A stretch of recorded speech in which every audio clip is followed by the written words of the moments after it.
Two T-80BVs are moving along the T-0803 highway corridor in the Zaporizhzhia region, early in Ukraine's 2023 counteroffensive.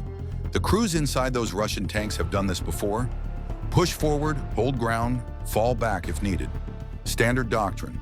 What they don't know is that 2.8 kilometers away, a single Leopard 2A6 already has them on its thermal sight. The Ukrainian gunner doesn't need to guess at the range.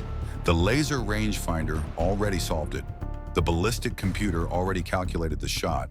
The Leopard fires. One T-80 takes a hit. Both Russian tanks retreat. On paper, 2 tanks against 1 should be a Russian advantage. So why wasn't it? Why the T-80s never had a chance? The answer starts with what each crew could actually see at 2.8 kilometers. The Leopard 2A6 runs the EMES-15 fire control system. It combines a thermal camera, a laser rangefinder, and a ballistic computer into one integrated package. When the Ukrainian gunner looked through that sight at 2.8 kilometers, he had a clean thermal image of both T-80s air, their heat signatures sharp against the step. The laser told him the exact distance. The computer corrected for wind, temperature, and barrel wear. From the moment he found them, it was a math problem, and the math was already solved. The T-80BV runs a Sosna U fire control system. It has a thermal channel, but its effective engagement range is significantly shorter than the Leopard's. At 2.8 kilometers, the Sosna U is not giving a T-80 crew a clean firing solution. The Ukrainian tank wasn't just outside their comfort zone. It was effectively invisible to them as a viable target. So before a single round left a barrel, the Leopard crew knew exactly what they were shooting at and where. The T-80 crews did not. Now layer on top of that the hunter-killer capability. The Leopard 2A6 lets the commander and gunner work independently. The commander can be scanning for the next threat while the gunner is already engaging the first one. 2 separate lines of sight, 2 separate targeting channels running at the same time. The T-80BV doesn't have that. The commander and gunner are working off the same sight picture, which means when one target is being engaged, finding the next one takes time. In a 2-on-1 fight, that time matters. Then there's the round itself. The Leopard 2A6 fires the DM-53, a 120mm kinetic energy penetrator. Kinetic energy penetrators work by driving a dense rod of metal through armor at extreme velocity. It's pure physics, not chemistry. The T-80BV's Contact 1 explosive reactive armor is specifically engineered to defeat shape-charged warheads, the kind that rely on a focused jet of molten metal. Against a kinetic penetrator, Contact 1 has limited effect. The ERA disrupts the wrong kind of threat. So even the T-80's defensive system was solving for a problem the Leopard wasn't presenting. The T-80BV's own gun, the 2A46M, is a capable 125mm cannon. At close range, it can absolutely threaten a Leopard. But the fight never reached close range. The engagement envelope was set by the side with the better optics, and that was Ukraine's tank. By the time the Russian crews would have needed to close distance to get into an effective firing solution, the Leopard had already put a round downrange. One T-80 took a hit, both retreated, and from the outside that looks like a close call, 2 tanks running from one.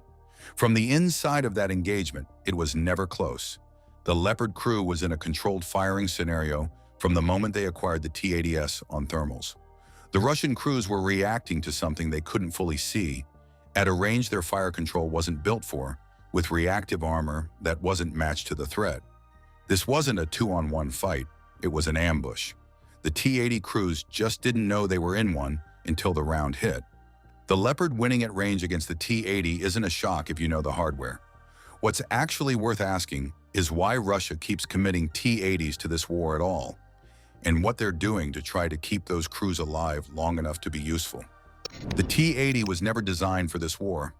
When Soviet engineers built it, they had one scenario in mind: a massive armored thrust across the North German plain, punching through NATO lines faster than the alliance could respond. The gas turbine engine, the feature that makes the T-80 unusual among tanks, was the key to that doctrine. Turbines spin up faster than diesel engines. They give the T-80 acceleration that heavier, diesel-powered Western tanks can't match. The idea was speed as a weapon. Get through the gap before the enemy can close it. That doctrine died somewhere between Kherson and Donetsk. The open steppe of southern and eastern Ukraine looks like the kind of terrain that should favor a fast tank. Flat ground, long sight lines, room to maneuver. What that terrain actually does is give FPV drone operators an unobstructed view of everything moving across it. There's no tree cover, no urban clutter, no terrain features to mask a vehicle's heat signature. A T-80 moving at speed across the Zaporizhzhia steppe isn't exploiting its mobility advantage. It's advertising its position to every drone operator within range. So Russia changed how they use them. T-80s in Ukraine are increasingly fired from hull-down positions or reverse slopes, with only the turret exposed or the gun elevated over a ridgeline. The tank fires, then drops back below the crest before a drone operator can acquire it and vector an FPV onto the hull. It's closer to how a howitzer crew operates than how a tank crew was trained to fight. The machine is being used as a protected gun platform rather than a breakthrough weapon because the battlefield punishes anything that moves openly. The cope cages you see welded onto Russian tanks are part of the same logic. Those steel bar grills bolted over the turret and engine deck are designed to prematurely detonate FPV drones before they can reach the hull directly. They do offer some protection against contact-fused warheads. A drone hitting the cage may detonate before it reaches the critical surfaces underneath, but they do nothing against top attack munitions that detonate above the armor, and they add weight to a vehicle whose mobility was already its main selling point. The ERA packages, Contact 1 on the T-80BV as we covered, help against rocket-propelled threats, but not against the kinetic threats or the drone-delivered explosives that are doing the most damage. The T-80 is leaving storage with defensive additions that address some threats, while the threats that are actually killing tanks continue to evolve around them. And then there's the survivability problem that no cage fixes. The T-80's autoloader carousel sits in the hull floor, surrounding the crew with propellant charges. When a round penetrates the hull and reaches that carousel, the result is almost always catastrophic. The propellant ignites, the turret blows off, and the crew doesn't survive. It's a flaw that runs through the Soviet autoloader design philosophy, and it's why videos from Ukraine show so many Russian tanks with their turrets sitting 20 meters from the hull. A hit that a Western tank might absorb as a mobility kill becomes a crew kill in a T-80. Russia's answer to this isn't a redesign, it's a numbers argument. Moscow has thousands of T-80s sitting in storage facilities across the country, many of them held since the Soviet collapse. Pulling them out, doing basic refurbishment, and sending them to the front is operationally and financially manageable in a way that building new tanks is not. Losing T-80s at the rate Russia is losing them hurts, but it isn't existential for their armored force. They have the inventory to absorb that attrition and keep pushing. Ukraine doesn't have that option with the Leopard. Ukraine doesn't have thousands of anything in reserve. Every Leopard that gets destroyed is a phone call to a European defense ministry, a logistics problem, and a political argument about whether to send more. That asymmetry shapes every decision about how those tanks get used. Ukraine received two main variants, the 2A4 and the 2A6. The difference matters. The A6 carries the longer L55 gun barrel, which gives the propellant gases more time to accelerate the round before it leaves the muzzle. That translates directly into higher velocity, longer effective range, and more penetrating power at distance. The A4 is a capable machine, but in a long-range engagement, like the one on the T-0803 corridor, the A6's barrel length is part of why the shot worked. How Ukraine actually uses these tanks looks almost nothing like the role they were originally designed for. The Leopard 2 was built for NATO's Central Front, a mobile, heavily armed tank that could trade shots with Soviet armor in a fluid battle and win. Ukraine isn't running that kind of war. They're using Leopards as long-range fire support platforms and mobile defensive anchors, positioned to engage targets at distances where return fire is unlikely to be accurate.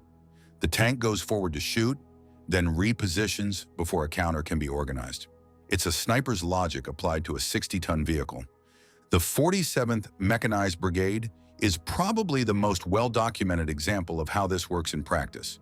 They operate Leopard 2s alongside Bradley infantry fighting vehicles, And the combination is deliberate. The Bradleys handle closer threats and infantry support while the Leopards work targets at range. It's combined arms at the platoon level, each system covering the gap the other leaves. When that coordination works, the Leopard stays out of the threat envelope while still contributing firepower to the fight. It didn't always work that way.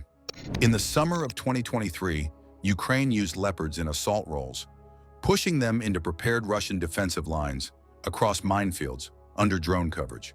The losses were real and they were fast. Vehicles that performed well in standoff engagements were being committed to breach operations they weren't suited for, in conditions where the threat was coming from every direction and from directly above. That's a doctrinal problem, not a hardware failure. The tank wasn't wrong, the mission was. Ukrainian crews learned from that.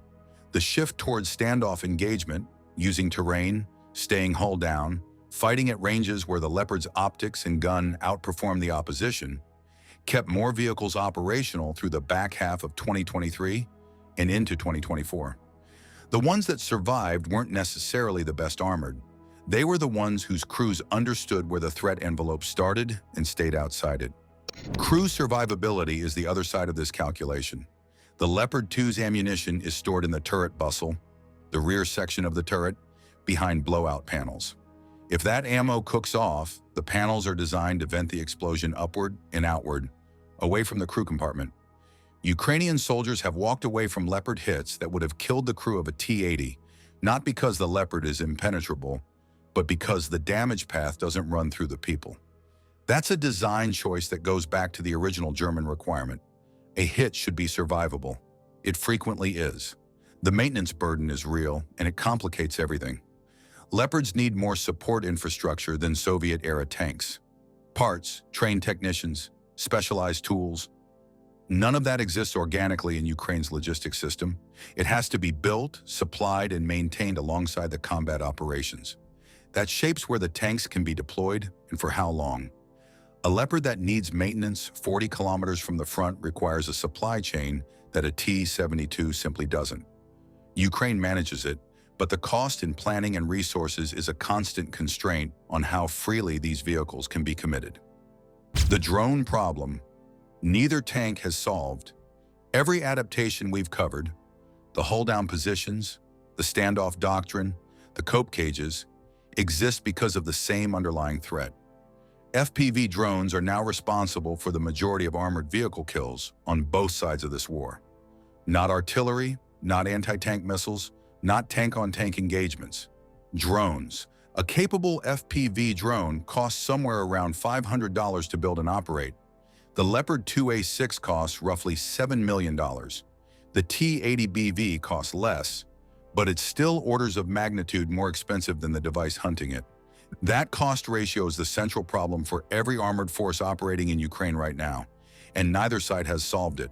Both Russia and Ukraine have bolted electronic warfare jammers onto their hulls, trying to cut the signal between the drone and its operator. Both sides use the cage structures we've already discussed. Both sides have changed movement patterns. Traveling at night, using smoke, avoiding open ground during daylight hours. These measures reduce the kill rate. They don't eliminate it.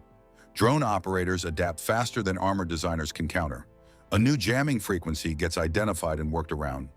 A new approach angle defeats the cage geometry. The cycle repeats. What the 2.8-kilometer engagement in Zaporizhzhia actually shows is where armor is heading. The tanks that survive in this war are the ones that stay at range, use terrain to break line of sight, and avoid being seen long enough for a drone operator to acquire them. That's not a tank fighting like a tank. That's a tank fighting like a sniper or an artillery piece. Patience, concealment, one shot and move. The question that follows from that is uncomfortable. If the only way to keep a heavy tank alive is to stop using it as a tank, what exactly are you fielding it for? The T-80s at 2.8 kilometers didn't lose because they were outnumbered. They lost before the fight started, outranged, out-opticked, and already locked inside someone else's firing solution before a single crew member knew the engagement had begun. Both tanks in this war are surviving by becoming something their designers never intended. Patient, concealed, long-range weapons that avoid the open battle as much as they fight it.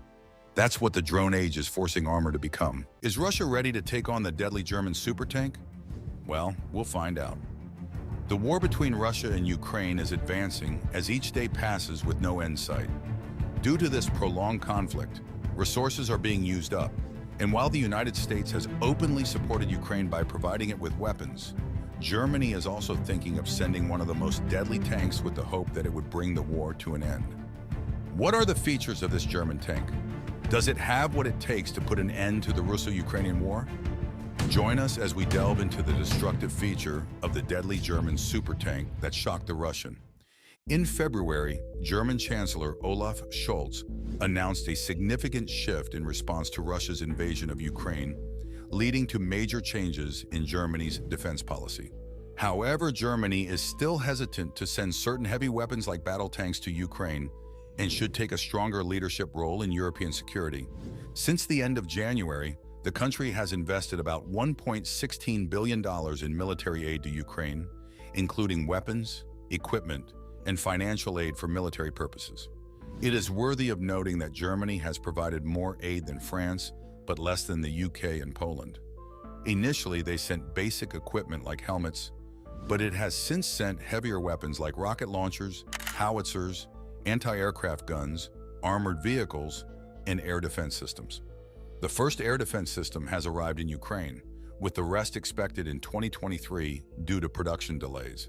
And now, this country is also deliberating whether to send one of their most powerful attack tanks, the Leopard 2, to Ukraine. Let's get into the intriguing details of this battle tank. The Leopard 2 was made by Krauss-Maffei in the 1970s and became operational in 1979, replacing the older Leopard 1 tank in West Germany's army.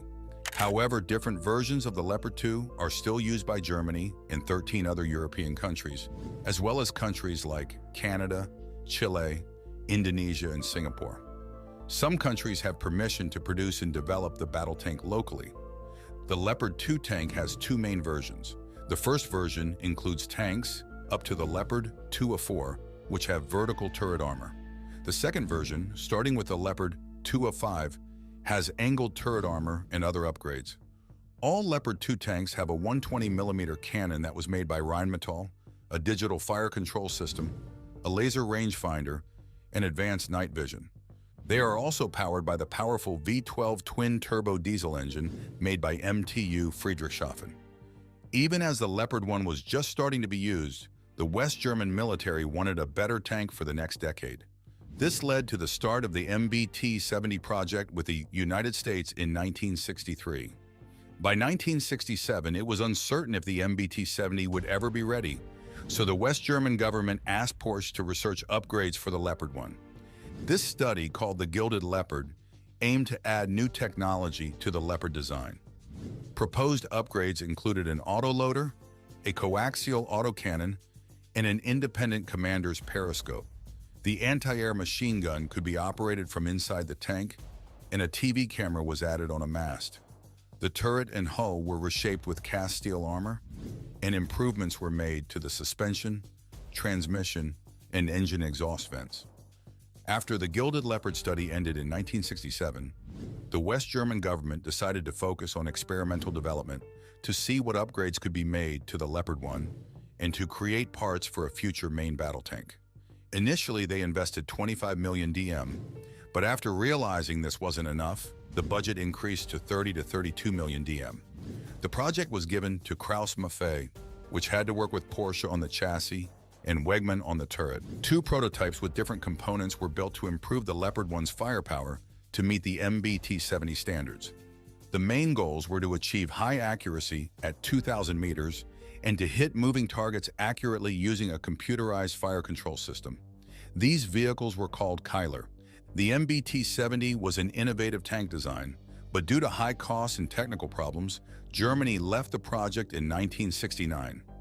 Attempts to fix the main issue, which was the driver's seat in the turret, failed, and by late 1969, Germany decided to stop the joint development.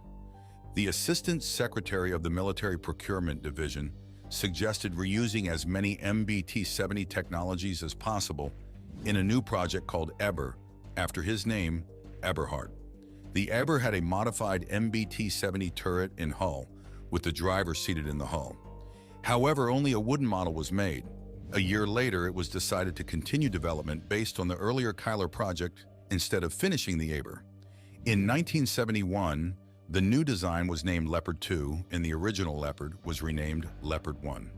Paul Werner Krapke became the project officer for the Leopard 2 program. Initially, two versions were planned: the Leopard 2K with a regular gun, and the Leopard 2FK with the XM150 gun launcher from the MBT-70. In 1971, 17 prototypes were ordered, but only 16 hulls were built because the production of hull PT-12 was canceled. Initially, 10 were ordered, and then another 7. The turrets were numbered T1 to T17, and the hulls were numbered PT-1 to PT-11 and PT-13 to PT-17. Each prototype had different components to test various ideas. 10 turrets had 105mm guns, and 7 had 120mm guns. Hulls PT-11 and PT-17 had a hydropneumatic suspension from the MBT-70 design and only 6 road wheels. Different types of auxiliary power units were used. All turrets had a machine gun for air defense except for PT-11, which had a 20mm autocannon. Most prototypes used the MB-873 engine, except for hulls PT-07, PT-09, PT-15, and PT-17. The road wheels were from the MBT-70, and the return rollers were from the Leopard 1. The prototypes weighed about 47.5 tons and had welded turrets with spaced armor. In mid-1973, Wegmann designed a new turret called the Spitzmaus-Turm, which saved 1.5 tons in weight. This design used the new EMS-13 optical rangefinder, which required less space. However, after the Yom Kippur War, higher protection was needed, and the Spitzmaus-Turm was never produced. The weight limit was increased to approximately 55 tons. The T-14 turret was modified to test new armor, and the MS-13 rangefinder, resulting in a blockier look.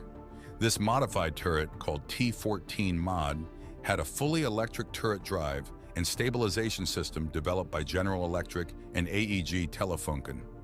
In July 1973, German Defense Minister Georg Leber and U.S. Defense Secretary James R. Schlesinger agreed that standardizing main battle tanks would benefit NATO. They decided that using components developed for the Leopard 2 in the U.S. XM1 Abrams tank could lower costs. A German team went to the U.S. to evaluate this idea, but U.S. law prevented public bidders from interfering in private sector contracts. To meet U.S. Army requirements, the Leopard 2 prototypes were modified. On December 11, 1974, Germany and the U.S. signed a Memorandum of Understanding to test a modified Leopard 2 against the XM1 prototypes.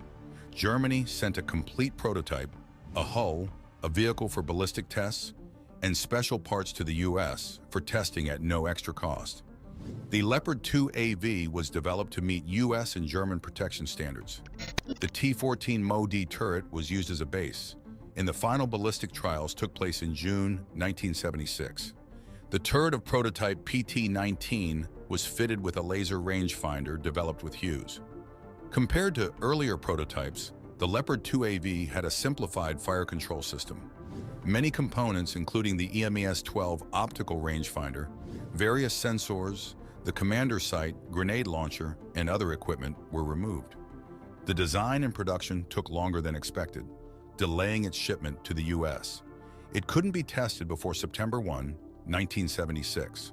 Despite Germany's hope for simultaneous testing with the XM1 prototypes, the U.S. Army tested the XM1 prototypes from Chrysler and General Motors first.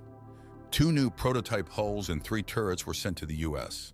PT-20 had a 105mm rifled L7 gun and a Hughes fire control system. PT-19 had the same fire control system, but could switch to a 120mm Rheinmetall smoothbore gun. PT-21 had the Krupp Atlas electronic EMS-13 fire control system and the 120mm Rheinmetall gun. The Leopard 2 AV met U.S. requirements. A study by FMC Corporation showed it was possible to produce it in the U.S.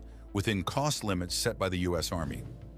Before the trials finished, the focus shifted to common components between the two tanks, rather than the U.S. Army adopting the tank. FMC chose not to submit a proposal, believing the U.S. Army wouldn't adopt a non-U.S. developed tank. The U.S. Army found the XM1 had more special armor coverage than the Leopard 2 AV, due to different threat perceptions and the rush design of the Leopard 2 AV. In mobility trials, the Leopard performed as well or better than the XM1 prototypes. The AGT-1500 turbine engine used more fuel, while the designed oil tracks on the Leopard 2 AV were more durable. The MTU diesel engine had a lower heat signature. The fire control system and sights of the Leopard 2 were better, and its 120mm gun was superior. The cost for one XM1 tank was $728,000 in 1976, and the Leopard 2 AV was $56,000 more. The decision to produce the Leopard 2 for the German Army was made after a study showed it would provide greater combat potential than producing more Leopard 104 tanks or an improved Leopard 104 with better guns, armor, fire control, and engines. Before production began in 1979, the Leopard 2 designs underwent various changes. The engine, transmission, and suspension were improved, and the ballistic protection of the turret and hull was enhanced. The part of the tank that holds ammo in the hydraulic system was separated from where the crew sits and had special panels added. Some new parts were added to the Leopard 2 tank during its development, and later after testing in the US. They chose a cheaper laser rangefinder from Hughes over a better one because it was already made and less expensive. A German company modified the rangefinder to fit the needs of their army. They tried to put a US engine in the tank, but it didn't work well, so they stopped the project. Germany ordered some tanks in the late 1970s and early 1980s. The first batch had 380 tanks, and they were finished by 1982. They ordered more tanks in additional batches, ending with a total of 2,125. The tanks were made at a steady pace during the Cold War, but slowed down later. The company could speed up production again if needed. Unlike earlier versions, which were mostly the same, the Leopard 204 came with a new computer for aiming and a better system for putting out fires. Starting from the sixth group of tanks, they added stronger armor and new side protection. In 1984, the German military wanted upgrades for the Leopard 2, and they began a program called Kampfsteigerung to improve the tanks, and they had official requirements. The KWS program had 3 parts. The first part upgraded the gun barrel and mount to make it more powerful. They made 225 Leopard 206 tanks this way, starting in 2001. The second part focused on making the tanks safer by adding better armor. They upgraded 225 tanks to Leopard 2A5 between 1995 and 1998, and another 125 from 1999 to 2002. The third part of the plan was to replace the Leopard 2's turret with a new one that had a bigger tank gun, an autoloader, and a battlefield management system. They also wanted to make the hull better protected. Originally, they wanted 650 tanks with these upgrades, but it didn't happen. They tested the bigger gun, but decided not to go through with it in 1995. Instead, they used the money for another project. They made the Leopard 205, which had better protection against certain types of mines. It weighs about 62.5 tons. The newest version is the Leopard 2A7, which started with 20 tanks in 2014. They're already planning to make it even better, especially its optics. In 2015, there was talk about the Leopard 2's bullets not being able to penetrate some Russian tanks, so they're working on a new type of bullet just for the Leopard 2A7. In the same year, Rheinmetall said they're working on a new, bigger gun for the Leopard 2 that would perform much better, with plans to start selling it in 2016. The Leopard 2 started being used in 1979, and it's expected to be used until around 2030. In May 2015, Germany's Ministry of Defense said they're working with France on a new tank to replace both the Leopard 2 and the Leclerc tanks. They're looking into different ideas and technologies to figure out what the new tanks should be able to do. Before they introduce the new tank, they'll make some improvements to the Leopard 2, like adding a new digital system for the turret, a better way for the crew to see what's going on around them, and a system to protect against attacks. They'll also make the tank's gun more powerful in the short term, and then work on making it even better in the future. This is because tanks like the Russian T-14 Armata are getting better at defending themselves, so having a strong gun is more important than ever. The Leopard 2 tank has special armor all over it. This armor is made up of different kinds of materials like steel plates and flexible stuff. The steel plates are really hard and strong. They figured out how to make this armor by studying how explosive shells work. The armor might be based on something called Burlington armor, which the British showed to West Germany in 1970. In the mid-1970s, West Germany got all the details about Burlington. The front of the Leopard 2's armor is made to stop big bullets and explosive shells. In the 1980s, they thought the front of the Leopard 2 could even stop bullets that were 125 millimeters big, fired from far away. Its tank's armor is about 800 millimeters thick, according to guesses from former soldiers. On later versions like the Leopard 2A5, the armor got even thicker, up to 1,500 millimeters. The sides and back of the tank can stop bullets from heavy machine guns, medium-sized guns, and older tank bullets. To protect against things like rockets and grenades, the sides of the tank have extra armor panels. The front part of the sides has heavy armor panels, while the rest has panels made of steel and rubber. The bottom of the tank's sides are angled and reinforced to protect against mines. The Leopard 2 tank is designed to keep dangerous stuff away from the crew. In the turret, things like ammo and hydraulics are in separate compartments from where the crew sits. If something explodes, special panels on the compartment roofs push the explosion and fire away from the crew. The crew is also protected from things like nuclear, biological, and chemical threats. The tank has a special system that keeps the inside safe from these dangers. There are smoke mortars on the sides of the turret that can shoot smoke to hide the tank. Most of these German tanks have 4 smoke mortars on each side, but Dutch ones have a different system with 6 barrels on each side. Some other tanks, like the Swedish Stridsvagn 122, use a similar smoke system to the French Leclerc tank. The tank has a system to put out fires. There are 4 big fire extinguisher bottles, each weighing about 9 kilograms, placed behind the driver's seat on the right side. These bottles are connected to pipes and hoses. If the temperature inside the tank gets too hot, above 82 degrees Celsius, the fire detection system will automatically make these bottles spray to put out the fire. There's also a smaller fire extinguisher weighing about 2.5 kilograms stored under the main gun. Since the Leopard 2 started being used in 1979, they've been making the armor better bit by bit.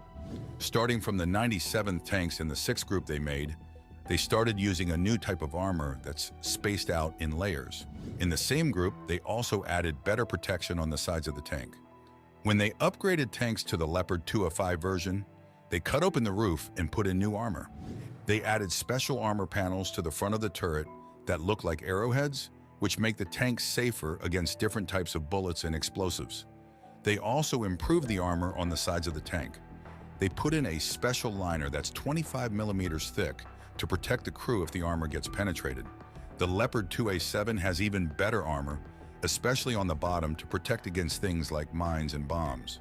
They can also add more armor or special systems to protect against rocket-propelled grenades. In city fights, tanks can get different armor sets. These sets, like the Leopard 2A4 in can, Leopard 2 PSO, and Leopard 2A7, can have thick armor on the sides of the turret and body. They also can add slat armor on the back. This armor helps protect against RPG-7 rockets, which can pierce steel armor from 11 inches to 24 inches deep, depending on the warhead. The Leopard 2A6M can has even more protection against RPGs with extra slat armor. Various companies have made more armor upgrades. For instance, IBD Diesenroth made upgrades with Mexus and AMAP composite armor. RUAG developed an upgrade with SidePro ATR composite armor. These upgrades make the tanks more resistant to mines and IEDs by adding a special plate under the tank. Also, the German Defense Ministry decided to get Trophy, an Israeli-made active protection system for 17 German tanks. They plan to finish adding it by 2023.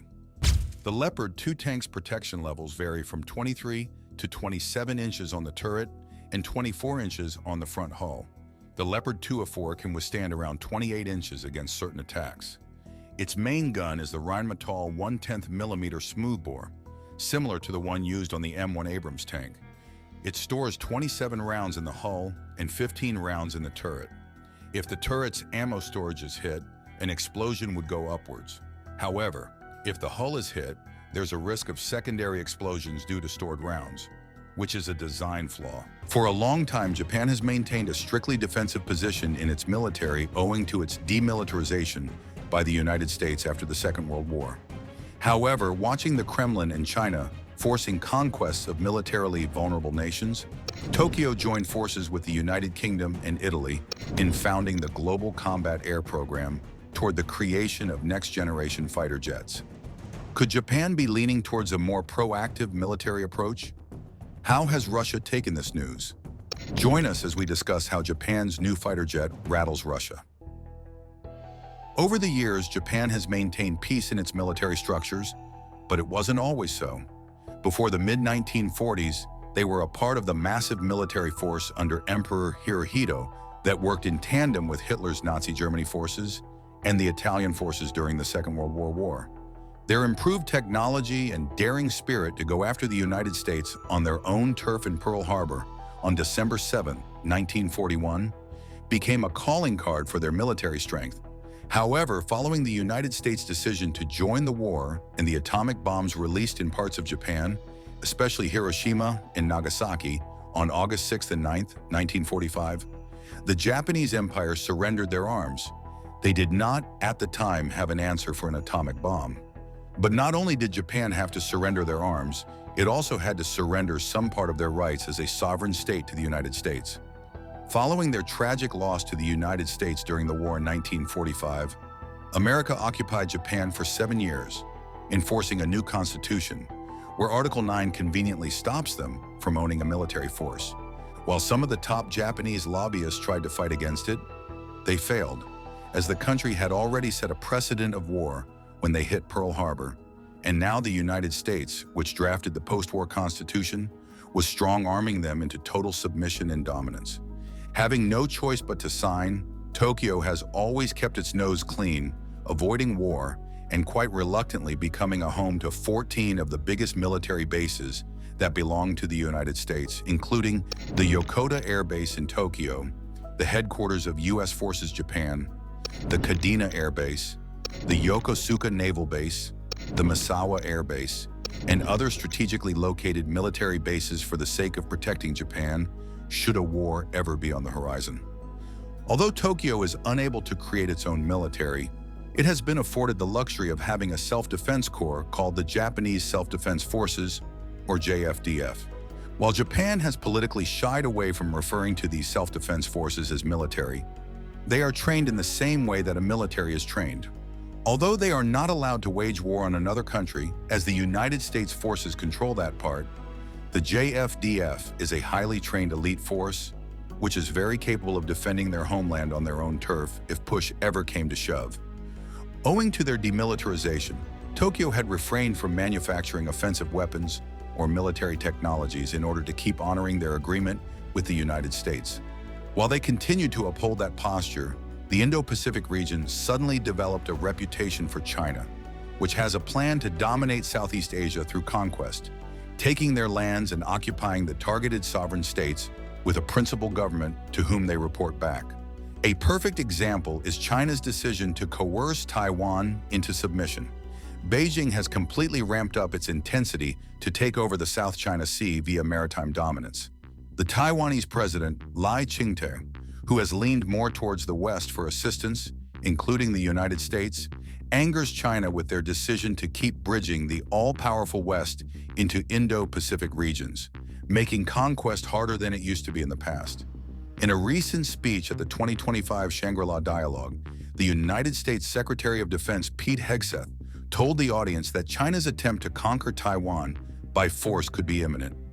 Although China has made no comment about the situation escalating towards an all-out war, its consistent aggressive movement towards the South China Sea along the Taiwan Strait all points to war. Although Taiwan is not demilitarized like Japan, its army and military might not compare to the huge Chinese military force and their war technology, making any type of war between both countries asymmetrical. Tokyo, which has been watching from the sidelines as militarily vulnerable countries are up for grabs by bigger sovereign states, has kept its cool and continued to honor its agreement with the United States without a fuss. However, their concerns continued to grow in 2014 when the Kremlin annexed Crimea and Ukraine with the aim of taking over the territory and, by extension, all of Ukraine. Little by little, the Japanese government turned up its defense technology, upgrading it to offense. Although there has been no confirmation as to why Tokyo suddenly encouraged a spike in the creation of offensive military weapons, including fighter jets, the consistent threats of being gobbled up by a nation with a stronger military were not an uncommon theme, and they saw it too. Although they had the protection of the United States, other countries under the same type of pressure, particularly Taiwan, also have the protection of the United States, meaning that their military has a divided focus, a gamble that Japan was unwilling to take and would rather find a way to prepare for potential all-out war. By February 24, 2022, Japan's fears were officially confirmed as the world watched Russia take over Ukraine, moving in with military might and watching their fighter jets blow up Ukrainian infrastructure, their economy, and their people, with their biggest blowback being heavy economic sanctions from the United States, who are also trying to negotiate peace with the Kremlin rather than join forces with Ukraine to fight the oppressor. Although it is well documented that the United States has been sending reinforcements to Ukraine, including war funds and military support like the F-16 fighters, the war remains ongoing, and Ukraine seems to be on the losing side despite fighting the war on their own turf. These circumstances were enough to change the posture of the Japanese government towards military improvement. Ergo, in 2023, the Japanese government, supported by the United Kingdom and Italy, came up with the idea of a jointly run operation where they could safely develop a sixth-generation fighter jet that could send a message to other top military nations, including China, the United States, and, more importantly, the Kremlin.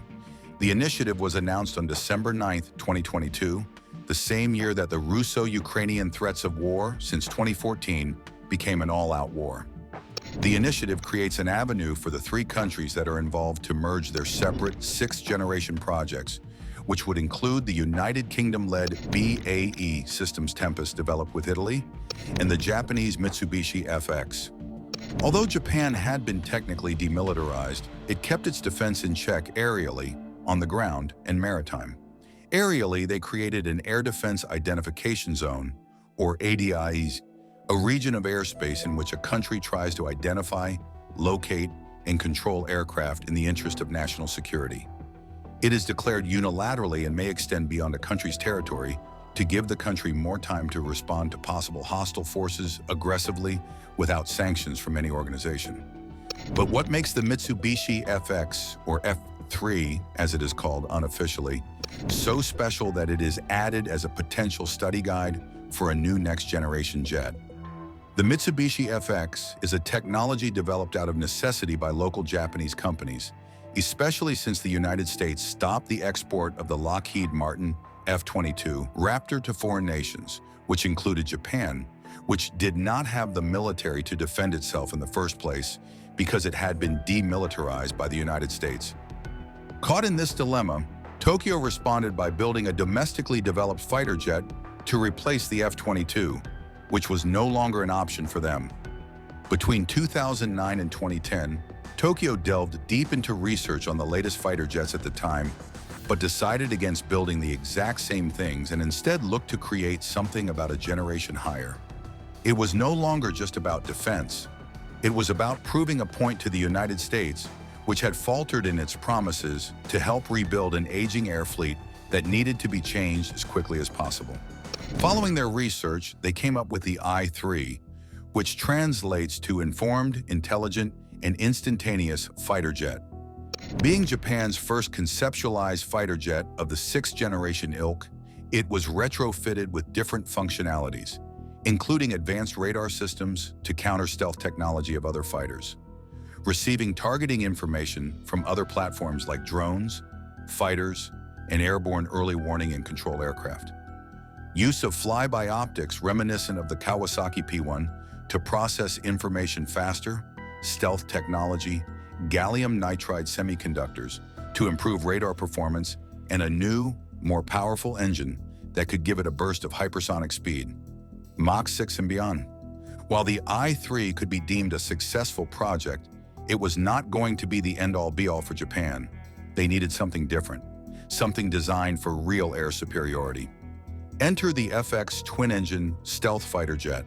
The Japanese Ministry of Defense described it as a technology with sixth-generation abilities. The Japanese Ministry of Defense was very much in a competition with the rest of the world, but mainly the United States, which at the time could boast of one of the biggest fighters in the world, the F-22 Raptor, but it traveled at Mach 2, which is twice the speed of sound. While it could be very much within the scale of the fastest fighters in the world, it was nowhere near the potential of the FX, which was proposed to be 6 times faster than the speed of sound. The FX is said to be bigger than the F-22, which has earned it the nickname Godzilla from Bradley Perrett at Aviation Week. The large size indicates the Japanese Ministry of Defense desires the aircraft to possess a very long range and a large payload capacity, meaning that it can carry much bigger ordnance than the F-22 while traveling at Mach 6 speed, and also be able to hit its target without faltering. It was the game changer. Technologies tested in the X2 technology demonstrator will likely be incorporated into the FX fighter. Defense Minister Taro Kono has stated that the FX will possess strong network capabilities and will carry more missiles than even the crown jewel of the United States' aviation fleet, the F-35 Lightning II.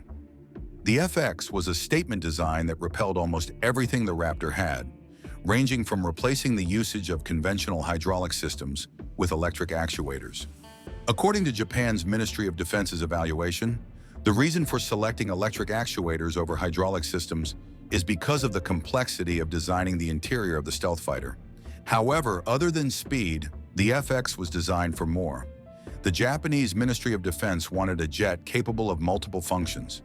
For some context, there are aircraft that are only capable of hunter missions, meaning that they can only be useful to gather information on the enemy and for surveillance and reconnaissance missions. However, they are also accompanied by a specific aircraft that does the job of aiming and firing at targets, called a killer. Hence, should there ever be a need to scout for problems and take them out immediately when the opportunity arises, the military sends the hunter and killer aircraft, with one primed to take out the target and the other tasked with identifying the target. However, when designing the stealth shape of the FX, the internal weapon bay and intake air ducts must be accounted for. Consequently, problems arise with installing hydraulic system piping due to design considerations such as rigidity and length. Hence, the reason that they adopted electric actuators, as they work with wires instead of pipes, eliminating the constraints once and for all. This results in simplified installation and reduced restrictions, allowing more flexibility in designing the body of the aircraft. But what really makes the FX special is its lightweight. Imagine an aircraft so big it is called Godzilla, weighing just a little more than a Raptor, even though it is considerably bigger. This was exactly what the Japanese aircraft developers were willing to achieve. Ergo, they tweaked the manufacturing design so far from the conventional designs. For some context, regular aircraft are mostly built using fasteners like bolts, screws, and nuts together to put up composite materials during construction. However, the FX designers took care of the extra weight from the fasteners by using adhesive glue to join composite materials together. This method is dubbed the integrated fastenerless structure technology. Although the fastenerless technology took a bit of weight away, the real chunk of weight is taken away by the use of lighter building materials like aluminum alloys and carbon fiber reinforced polymer. But the question is, if an aircraft is going to be flying at an unconventional speed of Mach 6 and above and in full flight, how do the softer materials like the carbon fiber reinforced polymer and aluminum alloys handle the heat that comes from the friction when the aircraft flies at that speed without getting burnt? Owing to the use of materials like carbon fiber reinforced polymer and alloys, the Japanese designers employ a heat shield technology, meaning that they add a component designed to protect an object or a human operator from being burnt or overheated by dissipating, reflecting, or absorbing heat. The Japanese Ministry of Defense's research team believes that the new design methods that help reduce the weight of the aircraft not only shorten the required working man-hours by 66%, but also propose a bit of a solution for the avionics system. The avionics of this aircraft centers around its hunter-killer enablers, ranging from its navigation system to radar systems and sensors. To help the aircraft avoid detection, enabling its hunter version, the engineers equipped it with top-class sensors like an active electronically scanned array, or AESA radar, a passive radio frequency, or RF sensor, and an infrared camera. The active electronically scanned array sensors are a game-changing radar technology that is powerful enough to track even stealthy aircraft without getting caught. Also, the aircraft is fitted with radio frequency, or RF sensors, which activate the aircraft's radio and use it to pick up signals and information without sending out its own signal, making it nigh undetectable to most hunter aircraft. But for an aircraft that flies at Mach 6, how does it sustainably protect its heat signature from hunter aircraft with infrared technology completely capable of reading heat signatures, especially from an air beast that big? The fighter is equipped with cooling systems around the avionics to reduce the heat that comes from the surface, keeping potentially large hotspots cool enough to avoid infrared detection. But it gets even better with the specially coated painting in pitch black that not only blends properly into the night sky, but also absorbs, spreads, and dispels the heat that comes from the friction of the aircraft, speeding at 6 times the speed of sound against the air. While its hunters are perfectly on display, the aircraft is retrofitted with an ASM-3, a supersonic anti-ship missile being developed by Mitsubishi Heavy Industries to replace the ASM-1 and ASM-2 missiles, and also microwave weapons, or direct energy weapons in more popular parlance. Microwave weapons are the next level of fighter jet armament, as they are capable of ranged weapons that damage their targets with highly focused energy without a solid projectile, including lasers, microwaves, particle beams, and even sound beams. While it has not been actively found in use by most top militaries around the world because of its unpredictability, especially when aiming for a smaller and moving target, potential applications of this technology include weapons that target personnel, missiles, vehicles, and optical devices, now in the FX. While the hunter-killer missions are nigh perfectly suited to this aircraft, the Japanese history with war, which includes heavy losses of lives in Hiroshima and Nagasaki, prompted them to find a different solution when this aircraft is in use. Ergo, to reduce losses, they decided on introducing an unmanned combat aerial vehicle that can operate significantly beside the FX. Think of it as a shadow bodyguard that will be called the Combat Support Unmanned Aircraft, which would be responsible for carrying even more sensors and radars, making it easier to spot targets, or more importantly, threats to the pilot's life while he flies the FX.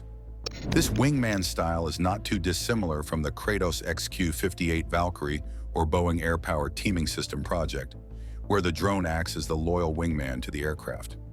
While the wingman drone to finally complement the FX is not touted to be available until the 20s, the FX has definitely started to ruffle feathers in Eastern Europe, particularly Russia.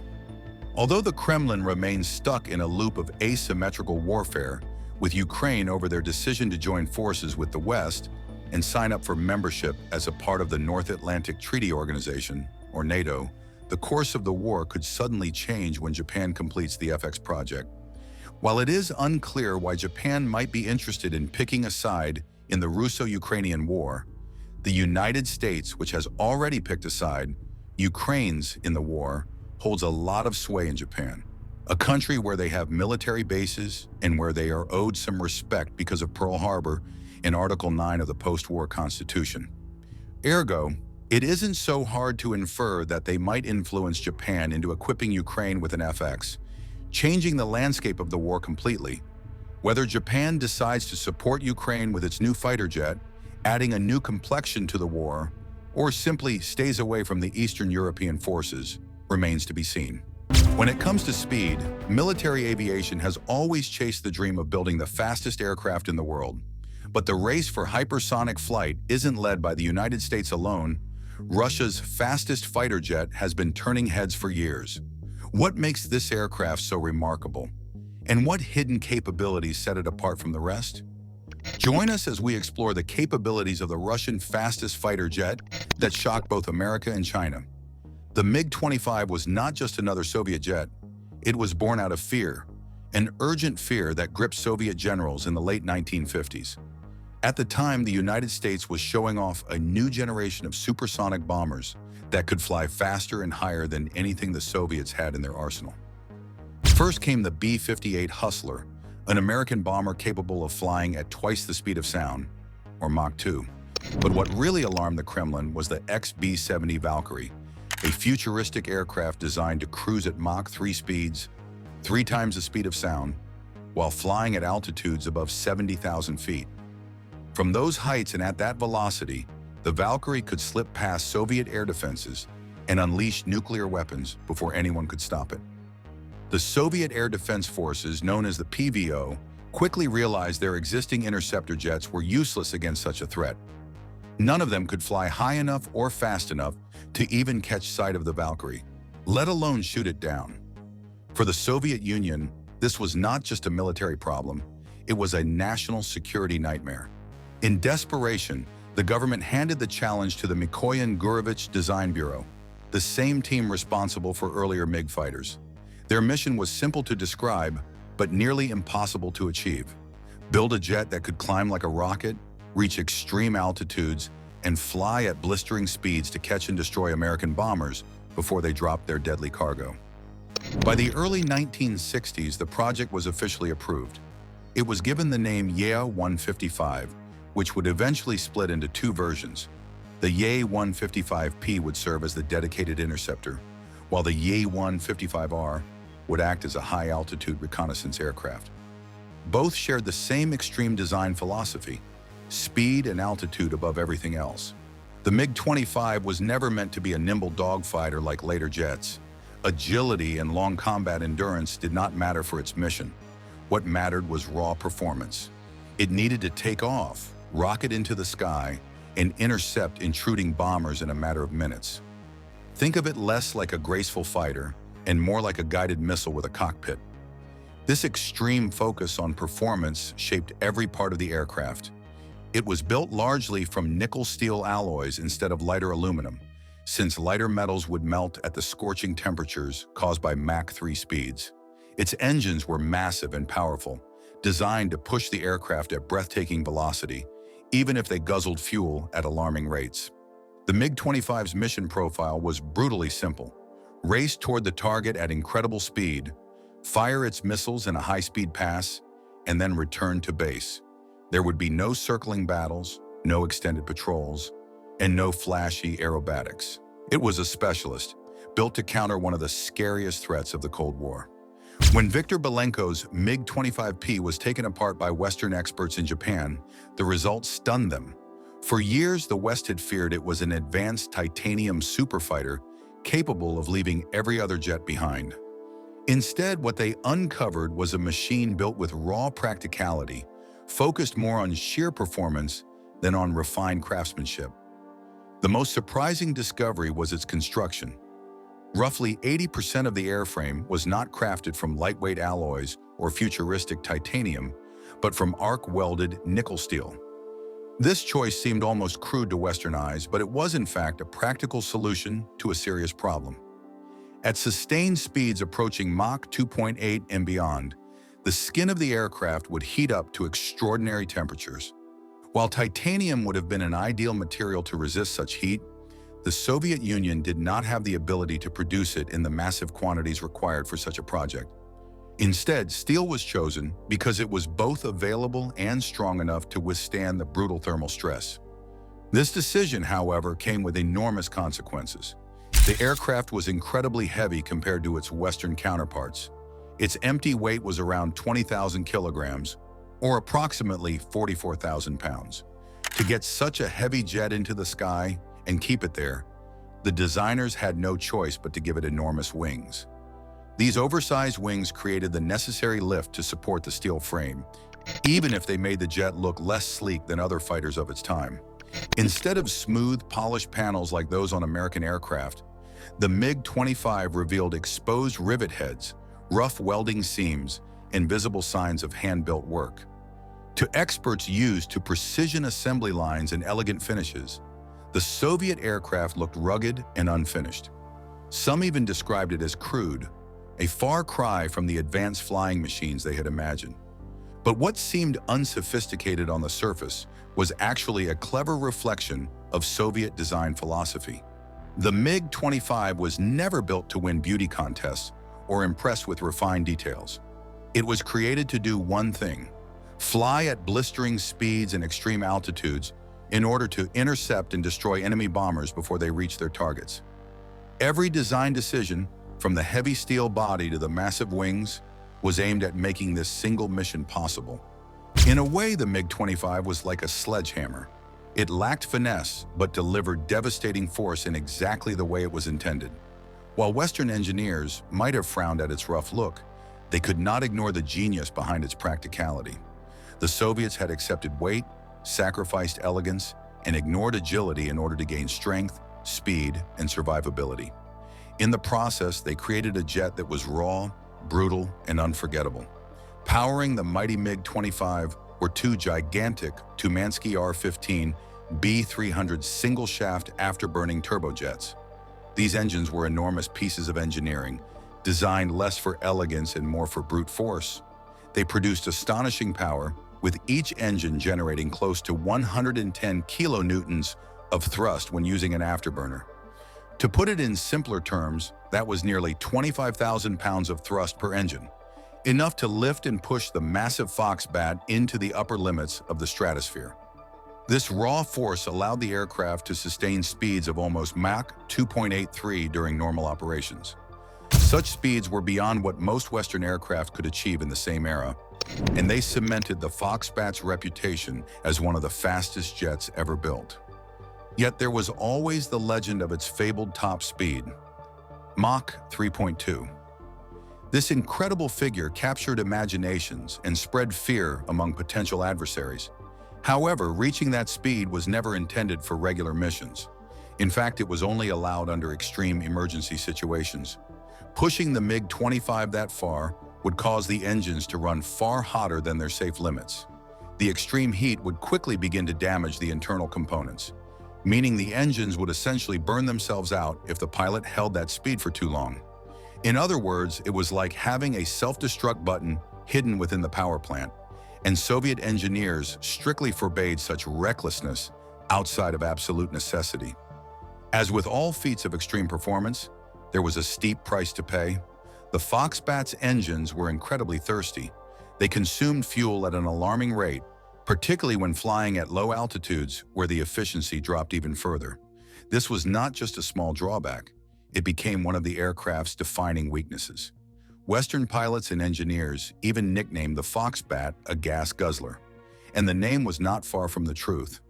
While the jet could climb to incredible heights and outrun nearly anything in the sky, it could not stay airborne for very long without refueling. The limited efficiency of the R-15 engines severely reduced the fighter's combat radius. At best, the Fox-Bat could manage only a few hundred miles before needing to return or meet up with a tanker. This meant the aircraft was never suited for long-distance patrol missions or extended dogfights. Instead, its role was shaped by this limitation. It was designed to be a short-dash interceptor. The MiG-25's main job was to take off quickly, climb at an astonishing rate, reach extreme altitude and speed, intercept its target, and then return to base before its fuel tanks ran dry. This made it a very specialized machine, superb in its intended role, but limited if pushed beyond it. Despite these drawbacks, the Fox-Bat's sheer speed and altitude performance gave it a fearsome reputation in the Cold War skies. Its very existence forced rival nations to rethink their strategies and technologies, proving that raw power, even when paired with inefficiency, could still reshape the balance of air superiority. From its very first flights, it stunned the aviation world by setting world records that seemed almost unreal at the time. The aircraft soared higher and faster than anything most nations had ever seen, reaching an astonishing altitude of more than 37,000 meters in a zoom climb, which translated to over 123,000 feet. Such feats carved the MiG-25 into the history books as one of the fastest and highest-flying combat aircraft ever designed. Yet beneath this extraordinary ceiling of performance, lay glaring weaknesses that made the aircraft something of a paradox. Its structure, built primarily from heavy stainless steel rather than lighter alloys, meant that agility was sacrificed for raw speed and strength. In combat, this limitation was clear. The MiG-25 was restricted to a modest 4.5 Gs. Against agile Western fighters like the American F-4 Phantom, this was a crippling flaw. In a turning battle, the Fox-Bat quickly found itself outmaneuvered, its pilot trapped in a machine designed for climbing and sprinting rather than twisting and dodging. The story became even more troubling at low altitudes. While the MiG-25 had been perfected for thin air at extreme heights, it was cumbersome closer to the ground. The thick atmosphere exposed its weaknesses, with its wings struggling to generate efficient lift and its engines burning through fuel at an alarming rate. At these levels, the fighter could no longer rely on its high-speed edge, leaving it clumsy and vulnerable to opponents built for flexibility across a wider range of conditions. The combat systems of the MiG-25 mirrored the aircraft itself, impressive on paper, yet flawed in real battles. Its radar was one of the largest and most powerful ever fitted to a fighter, capable of detecting targets from astonishing distances. But this strength came with major drawbacks. The radar emitted so much energy that it practically announced the aircraft's presence long before it could engage its prey, robbing it of the element of surprise. Moreover, the early missiles carried by the Fox-Bat were massive and designed primarily for high-altitude interception. They were deadly against bombers flying high and straight, but far less useful against nimble fighters that darted and weaved. Even so, the Fox-Bat was not without its strategic value. It terrified adversaries by simply existing. Western intelligence in the 1960s and 1970s often overestimated its capabilities, believing it to be nearly unstoppable. This forced the United States to accelerate the development of fighters like the F-15 Eagle, which eventually surpassed the MiG-25 in maneuverability and versatility. In this sense, the Fox-Bat shaped the global fighter race, not through direct dominance, but through the fear it inspired.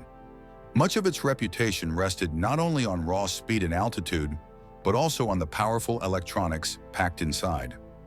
At the heart of this beast was its radar, an instrument that revealed both the brilliance and the brute force approach of Soviet design.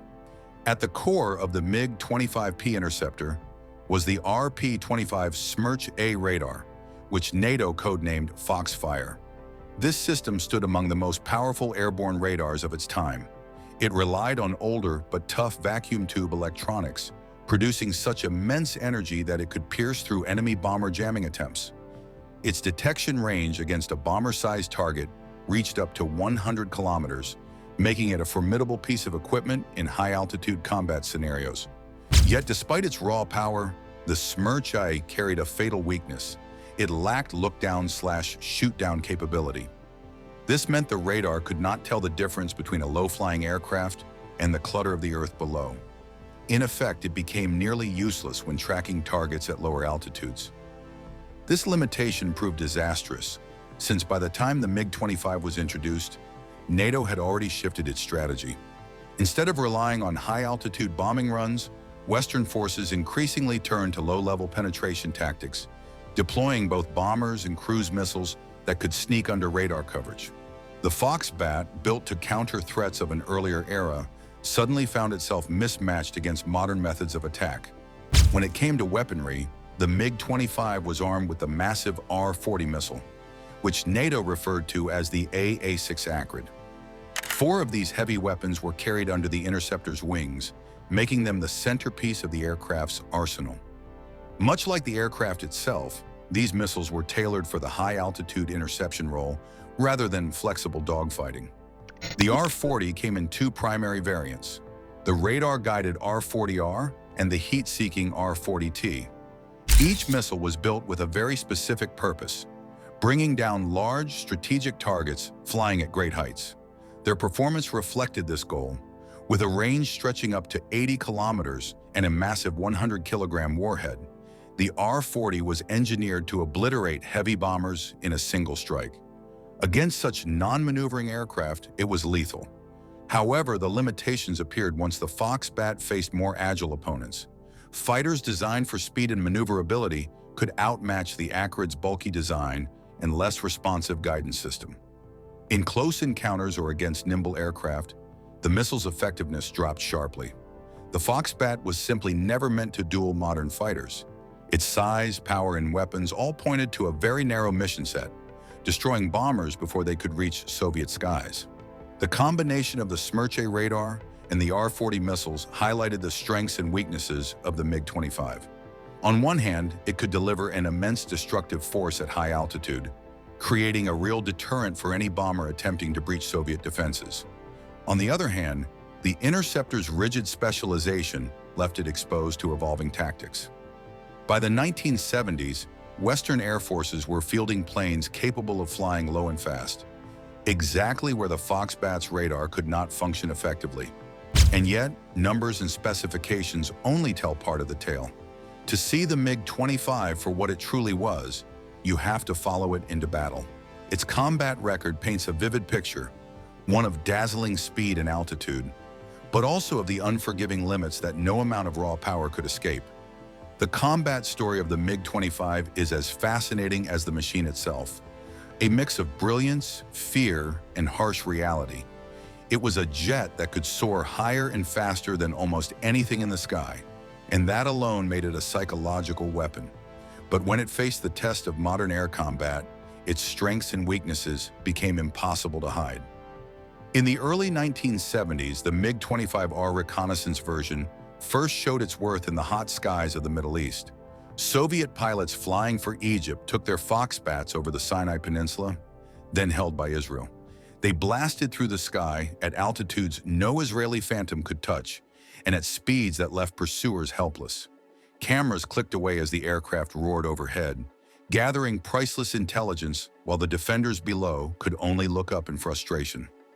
For the Soviets, it was the perfect showcase of the Foxbat's reconnaissance power, fast, untouchable, and unchallenged. Not long after, India also put the MiG-25 to good use. Its MiG-25 RBS routinely crossed into Pakistani skies, photographing military sites deep inside enemy territory. Pakistani defenses had no answer. The flights were so one-sided that the aircraft earned a nickname among Indian pilots, the Pradhan, or Prime Minister, because it could go anywhere it pleased. During the brutal Iran-Iraq War of the 1980s, the Foxbat played a more aggressive role. Iraqi pilots flew it not only as an interceptor, but also as a bomber. They claimed kills against Iranian F-4 Phantoms and nimble F-5 fighters, proving that in the right hands the aircraft could still be lethal. It was during this war that the Foxbat earned a reputation as both a hammer and a scalpel, capable of smashing targets from above or piercing enemy air defenses in daring missions. But the Gulf War of 1991 brought the MiG-25 into direct combat with the most advanced fighters in the world. On the very first night of the war, an Iraqi Foxbat scored a shocking victory. A MiG-25 PD launched a missile and destroyed a U.S. Navy F/A-18C Hornet, one of the few air-to-air victories scored by Iraq in the entire conflict. For a brief moment, the old interceptor had reminded the world why it had once been so feared. Later in that same war came the legendary Samura air battle. Two Iraqi Foxbats were vectored against two American F/A-15Cs. At beyond visual range, both sides fired missiles in a tense duel that echoed the Cold War nightmares of superpower clashes. When the smoke cleared, neither side had lost an aircraft. It was a tactical draw, but symbolically it was stunning. Even a struggling Air Force could, with the Foxbat, challenge America's premier air superiority fighter. Still, the war also showed the aircraft's limits. Several Iraqi MiG-25s were destroyed by American FAR-15s, proving that the Foxbat's sheer speed could not always save it in modern combat. And in 1992, history was made when a US F-16 shot down an Iraqi Foxbat with the brand new AIM-120 AMRAAM missile, the very first air-to-air kill ever achieved with that weapon. The United States' fifth-generation fighters have dominated the skies with their advanced capabilities. They have been unrivaled and undefeatable, taking charge as the world's most sophisticated fighters. However, a more cutting-edge fighter jet from Russia has challenged this claim, proving that the U.S. fifth generation is now unbeatable after all. This Russian fighter possesses advanced capabilities and lethal features that have shocked the United States Air Force. Is this Russian fighter formidable enough to take on one of the most advanced aircraft in the world? What are the capabilities of this fighter? Join us as we explore the designs and capabilities of the only fighter jet that can beat the F-35. On June 8th, Russia took a significant blow when Ukrainian forces hit a Su-57 fighter jet at Akbank Air Base, about 366 miles from the front line. This was the first time a fifth-generation fighter jet was destroyed in combat, which is especially surprising considering that the Su-57's main competitor, the F-35 Lightning II, has over 1,000 units built. The Su-57, known by NATO as the Felon, is a single-seat, twin-engine fighter designed for multiple roles. It's one of only 4 fifth-generation fighters in the world, alongside China's J-20 and the American F-22 and F-35, the latter being the Su-57's closest rival. Let's explore the designs and capabilities of the Su-57. The Su-57 Felon is built for air superiority, excelling in aerial combat as well as ground and maritime strikes. It's equipped to be one of the most advanced fighters in the world, but it faces tough competition from the F-35 Lightning II. It is a fifth-generation fighter jet, known for being Russia's first stealth aircraft in active service. It's designed to be versatile, capable of handling various missions, and focuses on stealth and high maneuverability in all directions. The plane also features large internal bays for carrying weapons and advanced sensors, including a radar system that allows for a high degree of automation. Sukhoi, the company behind the Su-57, looked at the F-22 Raptor as a model for creating a highly maneuverable stealth fighter. However, they aimed to fix some issues they saw in the F-22, such as its limited ability to use thrust vectoring to change direction and its small space for carrying weapons. They also felt the F-22 wasn't suitable for the multi-role missions needed by Russia, as it focused too much on air-to-air combat with fewer weapons. The aircraft has a wide, blended body with 2 engines placed far apart and includes movable horizontal and vertical stabilizers, with the vertical ones tilted for better stealth. The wings are shaped like a trapezoid and include flaps and other control surfaces to help with maneuverability. The plane also uses thrust vectoring to improve its agility and has special extensions on the wings to improve control at high angles and recover from stalls quickly if the thrust vectoring system fails. For braking in the air, the plane's ailerons move up while other control surfaces move down, and the vertical stabilizers turn inward to create more drag. The Su-57 is made from a combination of materials, with about 40% being aluminum and 18% titanium, but it also uses a lot of composite materials, making up about 75% of its outer surface and 22 to 26% of its structural weight. The Su-57 was designed to handle multiple roles. Unlike the F-35, it has a large internal space to carry various air-to-surface weapons. These weapons are stored in 2 main bays located between the engines, along with smaller side bays near the wings. Keeping the weapons inside the aircraft reduces drag, which improves performance and helps maintain its stealth features. It is highly maneuverable and stable in flight, thanks to its advanced flight control system and thrust vectoring nozzles that can direct the engine's thrust. This allows the jet to perform complex maneuvers like the Pugachev's Cobra and the Bell maneuver, as well as flat rotations without losing much altitude. The aircraft's design and powerful engines enable it to reach speeds of Mach 2 and fly at supersonic speeds without using afterburners at Mach 1.3. This gives it a significant advantage in range and speed over older aircraft models. The Su-57 can fly over 1,500 kilometers at supersonic speeds, which is more than twice the range of the Su-27. It also has an extendable refueling probe to further increase its range. While the F-35 is a single-engine aircraft, the Su-57 packs 2 powerful fire spitters in its rear. On the F-35 is the Pratt & Whitney F-135 low-bypass augmented turbofan that provides 43,000-pound force of thrust with afterburner, thrusting the jet to a top speed of Mach 1.6 to 20 slower than the Mach 2 top speed of the Super Cruise-capable Su-57 with afterburner engaged, thanks to a pair of NPO Lilka Southern Izdeli 117 engines that produce a combined thrust of over 63,000-pound force. But what the F-35 lacks in thrust, it seems to make up for in engine stealth. The engine on the F-35 has a low observable afterburner that incorporates fuel injectors into thick curved vanes. These vanes are covered by ceramic radar-absorbent materials and mask the turbine. Its low observable axis-symmetric nozzle consists of 15 partially overlapping flaps that create a sawtooth pattern at the trailing edge, which reduces radar signature and creates shed vortices that reduce the infrared signature of the exhaust plume. The F-135 PW600 engine for the F-35B, a variant of the F-35 designed for the U.S. Marines, supports short takeoff and vertical landing by incorporating a shaft-driven lift fan. This SDLF was designed by Lockheed Martin and developed by Rolls-Royce as a key technology for the F-35, displaying the most impressive use case and performance. So much so that the system was awarded the prestigious Collier Trophy in 2001. The Su-57 is the first Russian military aircraft designed with a focus on stealth. To reduce its radar visibility, it uses several techniques similar to other stealth fighters like the F-22. The edges of the wings, control surfaces, and panels are carefully aligned and angled to minimize radar reflections. Weapons are stored inside the aircraft, and antennas are recessed to keep the stealthy shape intact. The aircraft is also coated with radar-absorbent material, or RAIM, to absorb radar signals and reduce the chances of detection. The entire fifth-generation class of aircraft is heavily dependent on stealth capabilities, so neither the F-35 nor the Su-57 is found lacking here. The American fighter was designed from the ground up with stealth in mind.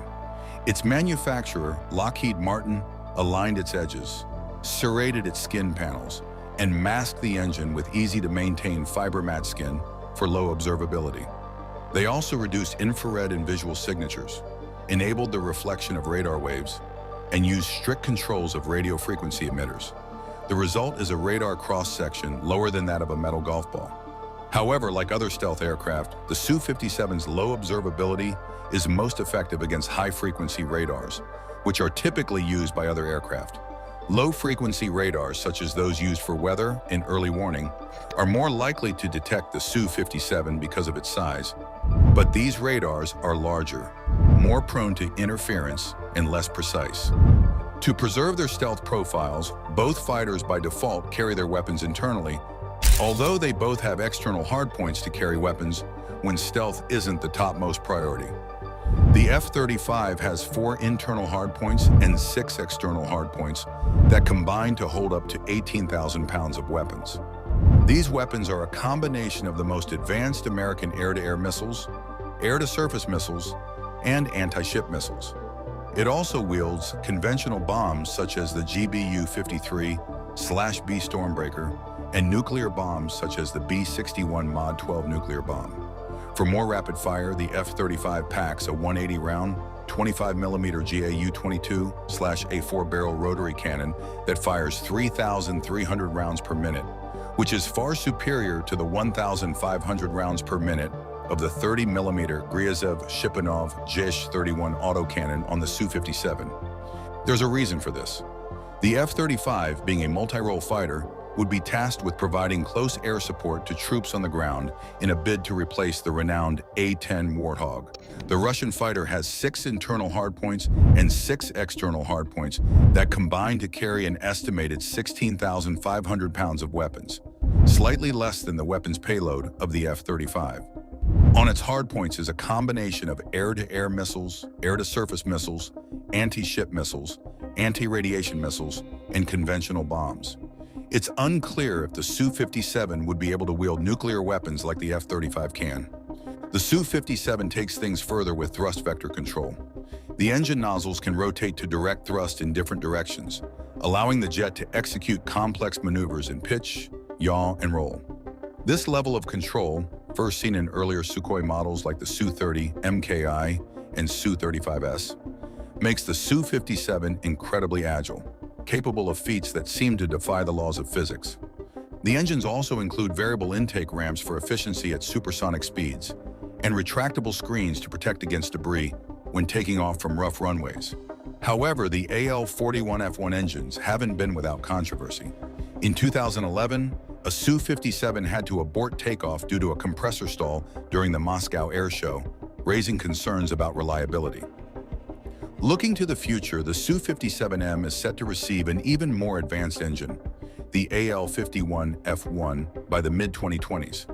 This new engine, designated as ISDELI-30 during development, will provide even more thrust, which is up to 37,500 pounds in afterburner, while also being more reliable and stealthier, thanks to innovations like glass fiber plastic components and a new nozzle design with serrated flaps.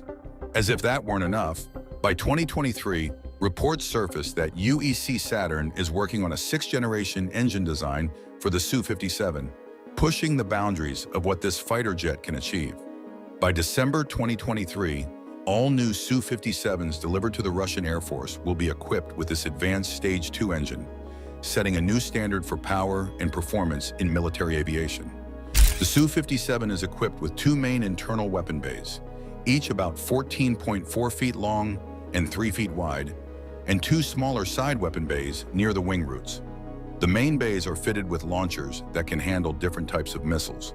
The UVKU-50L launcher for missiles up to 660 pounds, and the UVKU-50U for those up to 1,500 pounds.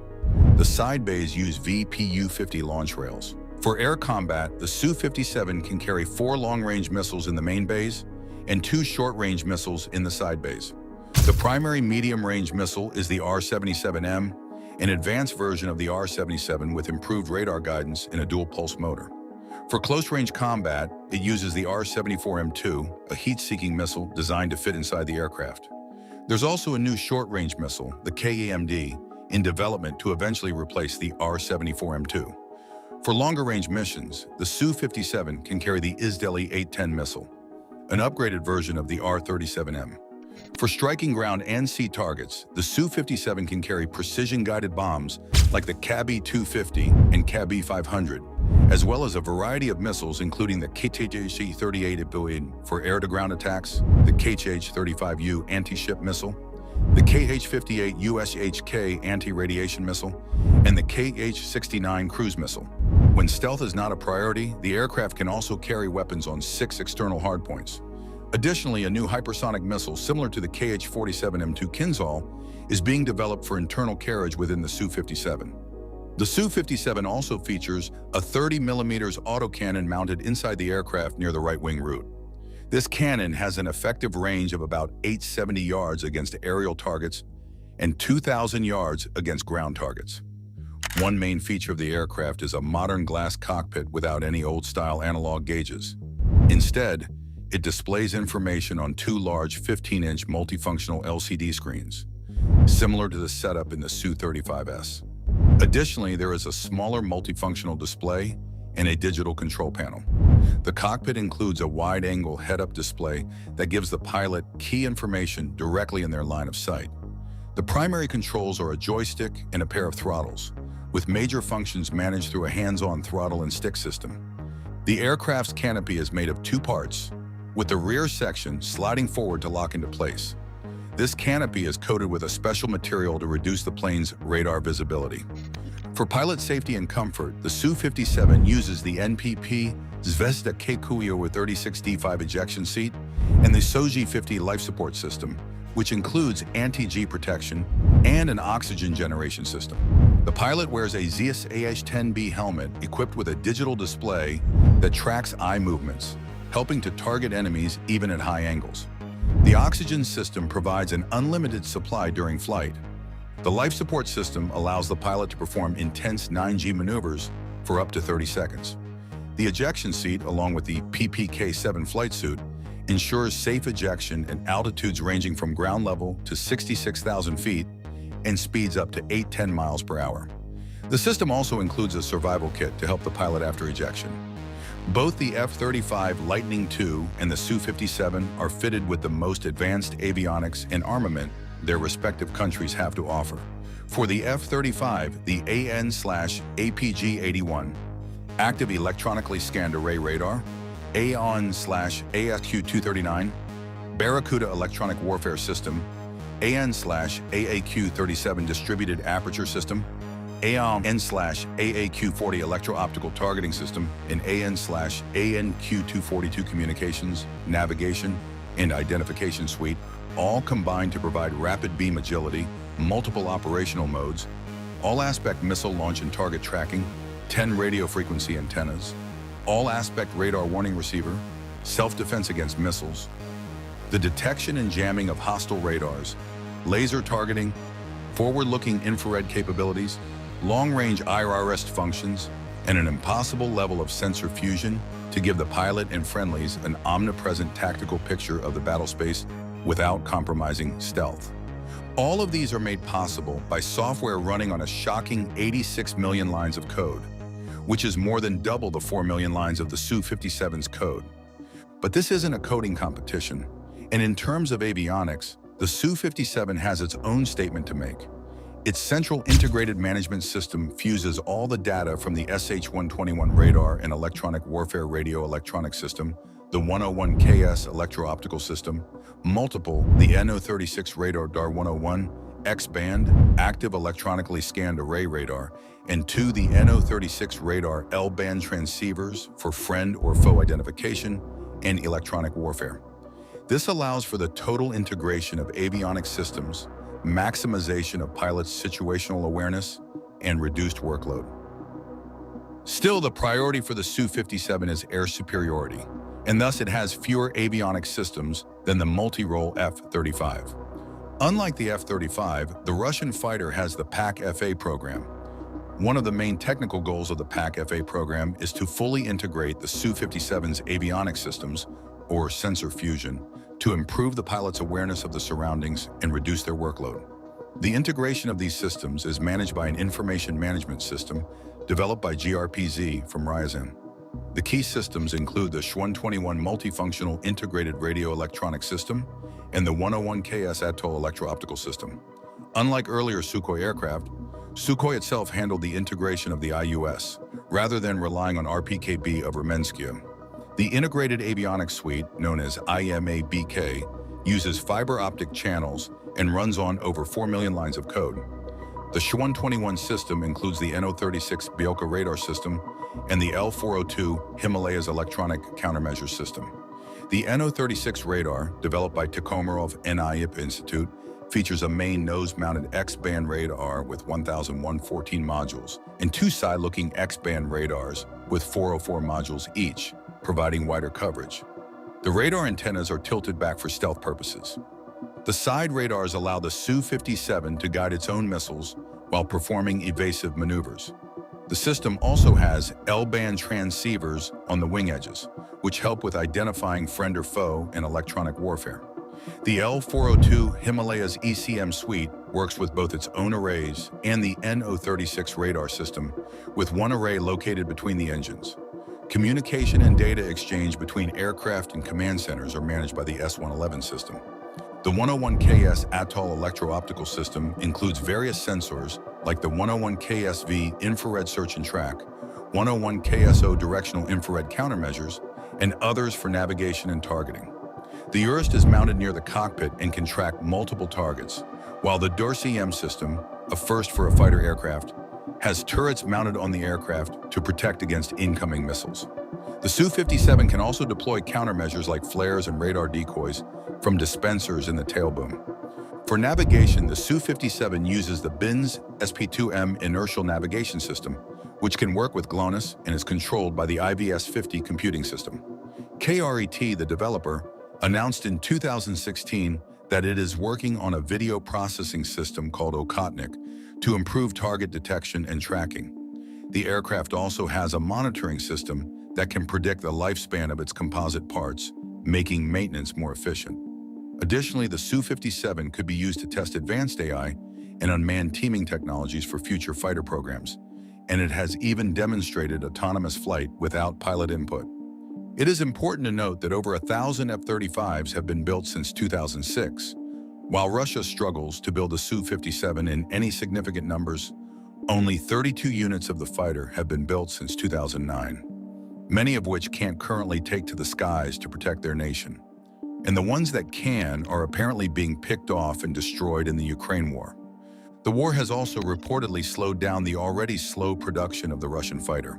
So in a battle between the F-35 and Su-57, it'll be a case of entire colonies of hundreds of F-35s up against 24 Su-57s. Picture a dramatic scene unfolding on the vast expanse of the ocean. Russian Navy ships cautiously navigating waters, encircled by the colossal silhouettes of U.S. aircraft carriers.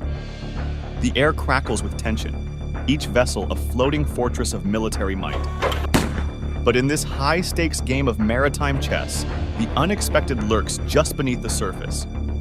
What unseen forces brought these giants of the sea to this tense standoff? And what extraordinary twist of fate turned this confrontation into a tale that defies imagination? Join us as we delve into the captivating tale of what happens when these titans of the sea clash and fate intervenes. The Pentagon started tracking 4 Russian warships as they crossed the Atlantic Ocean for a naval exercise. These ships carried out live fire exercises, which were meant to mimic an attack on enemy vessels. When the Russian warships entered the port of Havana, it brought back memories of the Cuban Missile Crisis in October 1962. This was a tense and dangerous standoff between the United States and the Soviet Union during the Cold War, marking the closest the two superpowers ever came to nuclear conflict. The Cuban Missile Crisis was unique in many ways. It involved careful calculations, mistakes, direct and secret communications, and misunderstandings between the two nations. This high-stakes drama mostly unfolded at the highest levels of government, with President Kennedy and Soviet leader Khrushchev directly involved, while the usual foreign policy bureaucracies played a minimal role. After the failed Bay of Pigs invasion, where the U.S. tried to overthrow Fidel Castro's regime, the Kennedy administration was planning Operation Mongoose to further disrupt Cuba. In July 1962, Soviet Premier Nikita Khrushchev secretly agreed with Cuban Premier Fidel Castro to place Soviet nuclear missiles in Cuba as a deterrent against future U.S. invasion attempts. Construction of these missile sites began in late summer, but U.S. intelligence soon spotted a general buildup of Soviet arms in Cuba, including IL-28 bombers, during routine surveillance flights. On September 4, 1962, President Kennedy publicly warned against the introduction of offensive weapons into Cuba. Despite this warning, on October 14th, a U.S. U-2 spy plane took photos clearly showing the construction of medium-range and intermediate-range ballistic missile sites in Cuba. These images were processed and presented to the White House the next day, triggering the Cuban Missile Crisis. President Kennedy called together his closest advisors to decide on a course of action. Some advisors, including all the Joint Chiefs of Staff, pushed for an airstrike to destroy the missiles, followed by an invasion of Cuba. Others favored issuing strong warnings to Cuba and the Soviet Union. Kennedy chose a middle path. On October 22nd, he ordered a naval quarantine of Cuba. The term quarantine was used instead of blockade to avoid the legal implications of a state of war and to gain support from the Organization of American States. That same day, Kennedy sent a letter to Khrushchev, declaring that the U.S. would not allow offensive weapons to be delivered to Cuba and demanding the dismantling of the missile sites. This letter marked the beginning of a series of direct and indirect communications between the White House and the Kremlin. Kennedy also addressed the nation on television, informing the public about the situation in Cuba, his decision to enforce a quarantine, and the potential global consequences if the crisis escalated. His message was stern and echoed the Monroe Doctrine, warning that any nuclear missile launched from Cuba against any nation in the Western Hemisphere would be considered an attack by the Soviet Union, requiring a full retaliatory response. Now, in a bold statement, Vladimir Putin has issued a stark warning to the United States, highlighting the significant threat posed by Russia's vast nuclear arsenal. He emphasized that Russian warships have come dangerously close to what he calls the point of no returns, a term underscoring the gravity of the situation. According to Putin, Western efforts to inflict a strategic defeat on Russia demonstrate a dangerous level of recklessness. This declaration is particularly noteworthy as it coincided with a meeting of G7 leaders, including President Biden, in Italy. The agenda included plans to provide Ukraine with financial aid using confiscated Russian assets, a move that has infuriated Putin. He described this action as theft and vowed that the Western states would face repercussions. Ironically, experts argue that Russia doesn't even have a proper fleet. Just 2 years ago, no one believed Ukraine could withstand Russia's military power. Yet here we are in 2024, with Ukraine's fierce resistance proving all the skeptics wrong. Despite being significantly outmatched, Ukraine has managed to defend its sovereignty and push back against Russian forces, showcasing extraordinary courage against overwhelming odds. Russian naval forces were among the most formidable challenges Ukraine faced. However, through innovative strategies, resourcefulness, and international assistance, Ukraine has effectively challenged Russian naval dominance in the Black Sea and the Sea of Azov. Saying that Ukraine contested Russia's naval dominance might even be an understatement considering recent developments. Need a hint? On March 22, 2022, a Russian Raptor-class vessel was hit by a Ukrainian anti-tank guided missile, causing the high-speed coastal patrol boat to be swiftly towed away. On March 24, 2022, an Alligator-class landing ship called Saratov, docked in Berdyansk, Ukraine, caught fire. The Ukrainian Navy claimed responsibility, reporting the attack was carried out using short-range OTR-21 Tochka tactical ballistic missiles. Russia confirmed the ship was towed from the area, but gave no details about the cause of the fire. Notably, the Russian Navy had only 3 of these Cold War-era ships in active service, so this successful targeting represented a significant blow to Russia's naval capabilities. In the following days, 2 other Russian ships, the Tsezar Kunikov and the Novocherkassk, docked nearby, also fled the area under similar circumstances, fire and smoke engulfing their decks. On April 13, 2022, one of Ukraine's biggest wins in the naval theater occurred: the sinking of the Slava-class guided missile cruiser Moskva, the flagship of Russia's Black Sea Fleet. The Moskva, leading the naval assault during Russia's invasion of Ukraine, played a crucial role in the amphibious assault on Snake Island. As one of the most powerful and iconic warships in the region, its destruction was a major blow to Russia. The honor of sinking the Moskva went to 2 Neptune anti-ship missiles launched from the Crimean coast. After a massive explosion and subsequent fire, the Moskva sank a day later while being towed away, taking at least 18 sailors down with it. Some reports suggest the death toll was significantly higher. The symbolic destruction of the Moskva, named after Russia's capital, was a huge morale boost for Ukraine. Early May 2022 brought no relief to the Russian Navy. The Ukrainian forces continued their relentless attacks, causing significant damage to more Russian vessels, further challenging Russia's naval presence in the region. Ukrainian Bayraktar TB2 drones took out 4 more Raptor-class patrol boats, significantly impacting the Russian fleet, which only had about 16 of these boats to begin with. This means Ukraine eliminated over 30% of Russia's Raptors in just over a month. In the second attack, 3 boats were completely destroyed, while the 4th was damaged and towed to Sevastopol for repairs. Additionally, a BK-16 high-speed assault boat, one of only 12 in Russia's arsenal, sank near Snake Island. On May 7, 2022, the Bayraktar TB2 drones continued their successful campaign in the Black Sea by damaging a Cerna-class landing craft stationed on Snake Island. Then, on June 17, 2022, the Bayan M-class corvette Veliki Ustyug, which had previously participated in Russia's invasion of Ukraine, was seen being towed away across the Volga River in a dire state. This corvette, part of Russia's naval modernization efforts, was one of 20 in service and is now rendered inoperable by Ukraine. That same day, Ukraine also reported sinking the Russian rescue tug Vasily Bek, which was built to tow distressed ships, supply water and electricity to other vessels, evacuate injured personnel, and fight fires at sea. The Vasily Bek was hit by 2 Harpoon missiles provided by Denmark. On October 29, 2022, Ukraine's use of unmanned aerial vehicles, UAVs, struck again, this time targeting the Natya-class minesweeper Ivan Golubets in Sevastopol and damaging the Soviet-era vessel. However, the most significant strike that day was against the Admiral Grigorovich-class frigate Admiral Makarov. This vessel, which had become the new flagship of the Black Sea Fleet after the Moskva's sinking, was hit by at least one drone, reportedly disabling its radar. Admiral Makarov had also played a role in the invasion, launching cruise missiles at a Ukrainian oil refinery and fuel depots in Odessa, terrorizing the local population.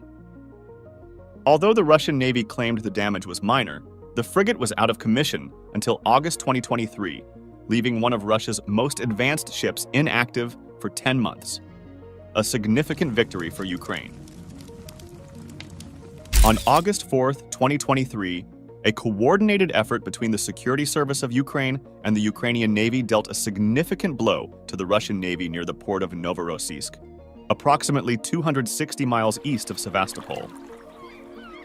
The target was the Rapucha-class landing ship named Olenogorsky Gornyak, one of Russia's 15 most critical vessels of this type, on loan from the Northern Fleet at the time. Although the Olenogorsky Gornyak wasn't sunk, it suffered severe damage that prompted a notable shift in naval operations. Following the attack, Ukrainian reports indicated Russian ships leaving the port and dispersing throughout the Black Sea. Moving forward to September 13, 2023, Ukraine launched a daring nighttime raid on Sevastopol. Sukhoi Su-24 supersonic bombers were instrumental in targeting two significant Russian vessels: the improved Kilo-class attack submarine Rostov-na-Donu and another Rapucha-class landing ship named Minsk. Both ships were struck by Storm Shadow missiles, resulting in the visible destruction of Minsk and rendering Rostov-na-Donu irreparably damaged, despite Russian intentions to return them to full operational status. Complicating matters further, the Ukrainian raid also inflicted substantial damage on Sevastopol's dry dock repair facilities, hindering Russia's ability to swiftly repair its naval assets. The same attack on September 13th saw the sinking of a Tunets-class patrol boat. On September 24, 2023, Ukraine resumed its use of naval drones, damaging the Project 22160 patrol ship Sergei Kotov. Although this attack didn't sink the ship, Ukraine achieved success on March 5, 2024, when Magurafev 5 maritime drones finally sank Sergei Kotov off the Crimean coast, marking the third notable sinking by Ukraine in 2024. February 2024 introduced another grim chapter in the Russo-Ukrainian naval conflict, as evidenced on February 1, 2024, when one of Russia's Tarantul-class corvettes, Ivanovets, was reportedly sunk in Donuslav, Crimea, by Magurafev 5 maritime drones. The ship's magazine detonated as it sank, resulting in a dramatic series of explosions, a fitting end for the Ivanovets. Continuing this trend, on February 14, 2024, Ukraine successfully targeted and finished off another vessel previously damaged in March 2022, further asserting its naval prowess in the ongoing conflict. The fate of the large Rapucha I-class landing ship, Cesar Kunikov, mirrored that of its counterpart, Novocherkassk, but with confirmation from Russian sources due to Ukrainian footage verifying its sinking. The grainy and black and white video depicts a Magura V-5 drone zipping swiftly across nighttime waters, resembling an elegant speedboat. In a dramatic showdown similar to David and Goliath, this small drone strikes the 370-foot-long behemoth, triggering a spectacular explosion. The footage captures Cesar Kunikov listing to its side before descending into the depths, carrying approximately 70 crew members. The aftermath of this incident was profound. Putin dismissed Black Sea Fleet Commander Admiral Viktor Sokolov, who was replaced promptly by Vice Admiral Sergei Pinchuk. This move underscored the severity of Ukraine's successful attacks on the Black Sea Fleet. A month later, Admiral Nikolai Yevmenov, Commander-in-Chief of the Russian Navy, also faced replacement, highlighting the strategic shakeup in response to Ukrainian military actions. Fast forward to March 23, 2024, when a Ukrainian missile strike damaged the Yuri Ivanov-class intelligence ship Ivan Kurs during an assault on Sevastopol. This ship had previously been targeted by Ukrainian drones in May 2023, marking a sustained campaign against it. Ivan Kurs plays a critical role for Russian forces, equipped with radar warning receivers and electronic surveillance devices, crucial for locating Ukrainian radars and missile installations along the Black Sea coast. Protecting this equipment is pivotal for Ukraine to maintain its defensive capabilities against Russian aerial and naval threats. The Kommuna, the Russian Navy's oldest operational ship, became the target on April 21, 2024, struck by an anti-ship missile in Sevastopol, though the extent of the damage remains undisclosed. Continuing their effective use, on May 6, 2024, Magurov-5 naval drones destroyed a Mangust-class patrol boat, valued at $3 million, used for search and rescue operations and countering subversive activities. When you add up all these attacks, it's evident why reports are celebrating the Ukrainian forces for taking down an impressive 25% of Russian ships in the Black Sea. Not bad for a country that doesn't even have a navy, right? There's even talk that Russian vessels are abandoning the Black Sea altogether, sparking hope that Ukraine might reclaim Crimea after a decade. Ukrainian Captain Dmytro Pletenchuk points out that only one loser missile ship remains in the Black Sea now. These remarkable achievements stem from Ukraine's bold and innovative asymmetric warfare tactics against a stronger but risk-averse and unimaginative opponent. Ukraine continues to devise new methods to sink Russian ships, and clearly, these methods have proven highly effective. But can Russia simply replace the ships Ukraine destroys? Historically known for its robust military-industrial complex and vast resources, Russia's situation has changed dramatically since the invasion of Ukraine. The country has mobilized fully, politically, industrially, and militarily, at a great, both figurative and literal, cost. This mobilization has drained resources that the Kremlin cannot easily replenish. Moreover, each naval vessel requires significant time and investment, both of which Russia is rapidly depleting. Even basic military supplies like shells and ammunition are being used up faster than they can be replaced. Adding to these challenges, Russian shipbuilders are facing shortages of critical engine parts, severely limiting their ability to produce new ships. Could Russia relocate existing ships from other fleets to fill the gaps? In theory, yes. However, in practice, this plan faces a major hurdle: Turkey. The dynamics in the Black Sea have shifted dramatically due to the Ukraine conflict, giving Turkey considerable leverage in the region. Under Article 19 of the Montreux Convention, which governs passage through the Bosporus and Dardanelles Straits, Turkey has closed these crucial waterways to military vessels not based in the Black Sea. This effectively blocks other Russian fleets from coming to the aid of the Black Sea Fleet in times of need. US officials have commended Turkey's decision, seeing it as a significant boost to Ukraine's security. However, there remains a lingering question. How has the United States responded to the presence of Russian vessels near Havana? Despite initially downplaying any potential threat posed by these ships as they approached, the US has taken proactive measures. This was highlighted by the United States Naval Institute, USNI, on June 11, 2024, which reported on Russia's missile tests in the Atlantic. According to USNI, the US has stationed ship spotters along its coast to closely monitor Russian activities.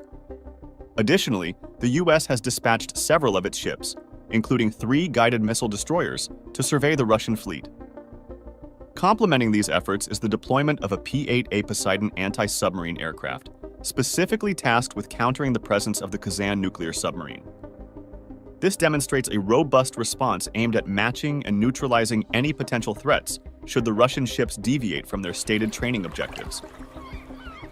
A day after the USNI report, the UK's Daily Mail noted that American ships positioned themselves just off the US coastline as the Russian flotilla approached within 25 miles of Florida.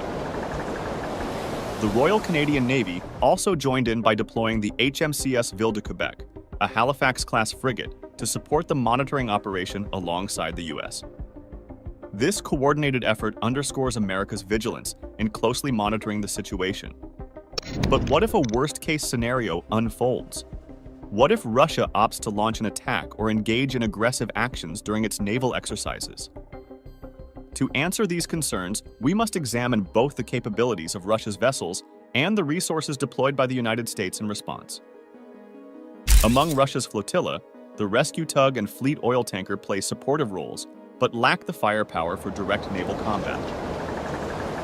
The focal points for potential conflict would likely be the Admiral Gorshkov and the Kazan submarine. The Admiral Gorshkov, the lead vessel of Russia's new Gorshkov-class multi-role frigates, commenced construction in 2005.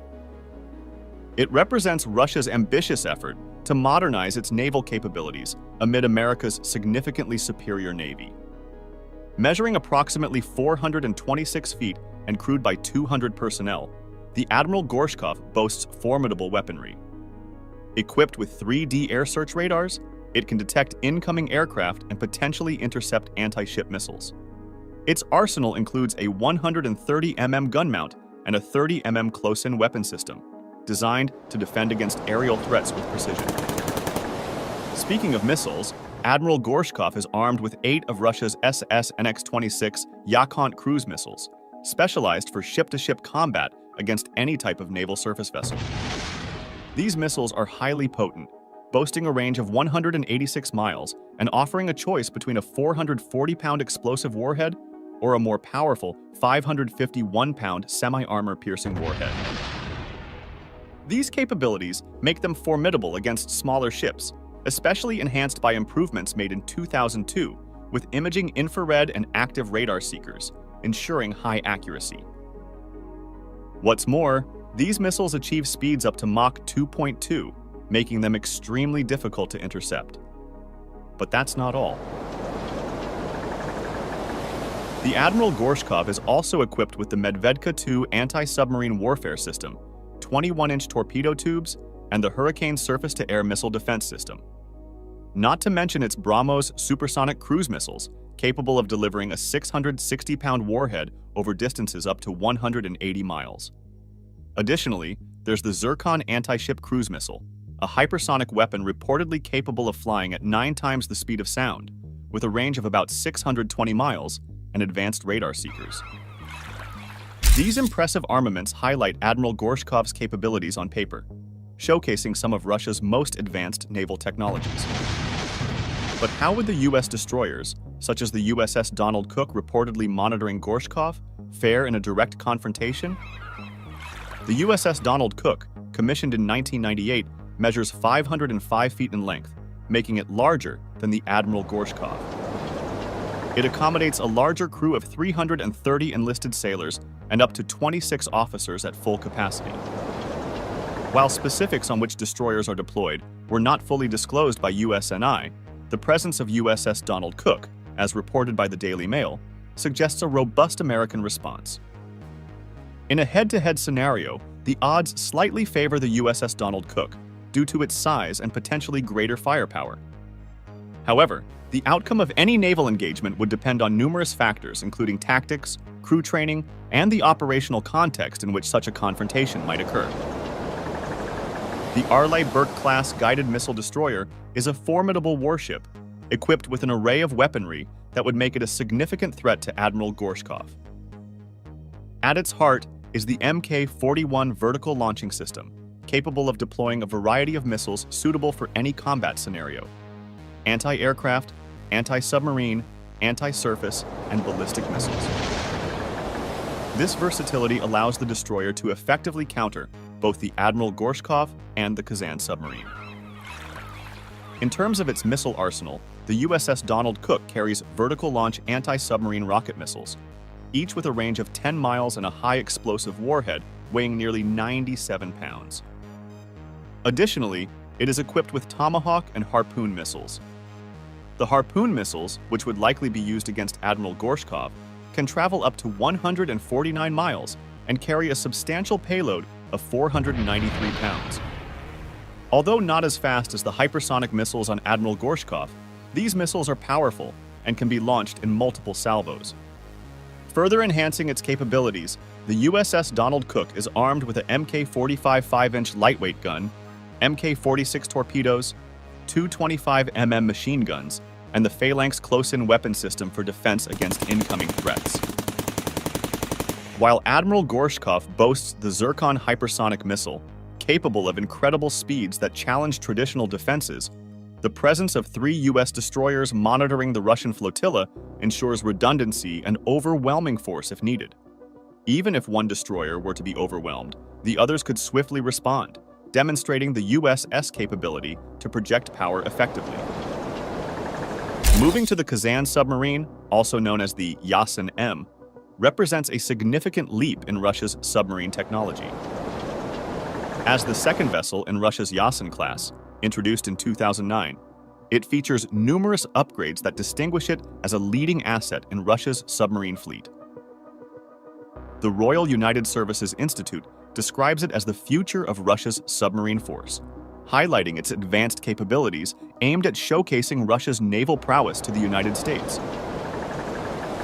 The Kazan is a nuclear-powered cruise missile submarine capable of launching a variety of anti-ship and land attack missiles. These include the 3 M22 Zircon hypersonic missile, similar to that of Admiral Gorshkov, and the UKSK vertical launch system, equipped with 8 SM-346 modules. Each module can house significant armaments, such as 4 P-800 Onyx anti-ship missiles or 5 3 M54-1 caliber missiles, both renowned for their destructive capabilities. The P-800 missiles are variations of the SS NX-26 Yakhont cruise missiles, boasting similar range and firepower capabilities. On the other hand, the 3 M54-1 caliber, an anti-ship missile, can travel up to 186 miles and carries a formidable 3 461-pound warhead. Complementing these armaments are 10 533 mm torpedo tubes for UGSTM wire-guided torpedoes, along with 6 324 mm torpedo launchers, enhancing the submarine's defensive capabilities. The Kazan submarine, powered by a 4th-generation KTP-6 nuclear reactor, is renowned for its stealth, believed to be the quietest in the Russian fleet. Teamed with Admiral Gorshkov, it represents a potent combination in Putin's strategy to showcase Russia's naval modernization efforts. However, could the Kazan withstand an assault from the ships and aircraft deployed by the U.S. to monitor Russia's flotilla? The odds seem slim. The USS Donald Cook, alongside other destroyers, is equipped with anti-submarine defense systems that could effectively counter the Kazan's capabilities. Even if the Kazan were to successfully strike one destroyer, launching any missiles could expose its position to subsequent attacks from other U.S. naval assets. Consider the P-8A Poseidon, officially a maritime patrol and reconnaissance aircraft, but also proficient in anti-submarine warfare. With a crew of 9, it cruises at speeds around 560 miles per hour, enabling it to cover vast ocean areas. Enhanced by advanced surveillance systems like the MX-20 HD sensor turrets and AN/APY-10 maritime radar, the P-8A excels in detecting submarines. Its arsenal includes free-fall bombs, depth charges, air-to-surface missiles, and the Mk-54 torpedo, ideal for engaging both surface vessels and submarines. Even operating independently, the P-8A poses a significant threat to Kazan and Admiral Gorshkov. Coupled with the 3 U.S. destroyers, each capable of neutralizing submarines and frigates, the P-8A contributes to both reconnaissance and offensive support roles. This formidable naval presence underscores the United States' preparedness to counter any potential threats posed by Russia's maneuvers near its coast. Perhaps this explains Major Dietz's assertion that the Russian ships do not pose a direct threat to the United States. While on the surface, it acknowledges routine military exercises, it also subtly asserts the U.S. Navy's supremacy over Russian naval capabilities. Yet, Putin's objectives extend beyond power projection. Forging stronger ties with Cuba and Venezuela through joint naval exercises sends a clear message to the U.S. about Russia's influence in its own hemisphere. Russia's historical ties with Cuba, despite periodic strains since the Soviet era, remain robust, as evidenced by recent high-level meetings aimed at enhancing economic and energy cooperation. Positioned just over 200 miles from Miami, Cuba's proximity underscores its strategic importance in Russia's geopolitical maneuvers.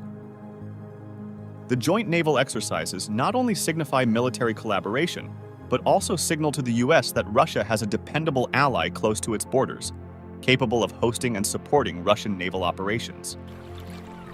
What do you anticipate the result would be if the Russian and American navies were to confront each other? Let us know your opinion in the comments below.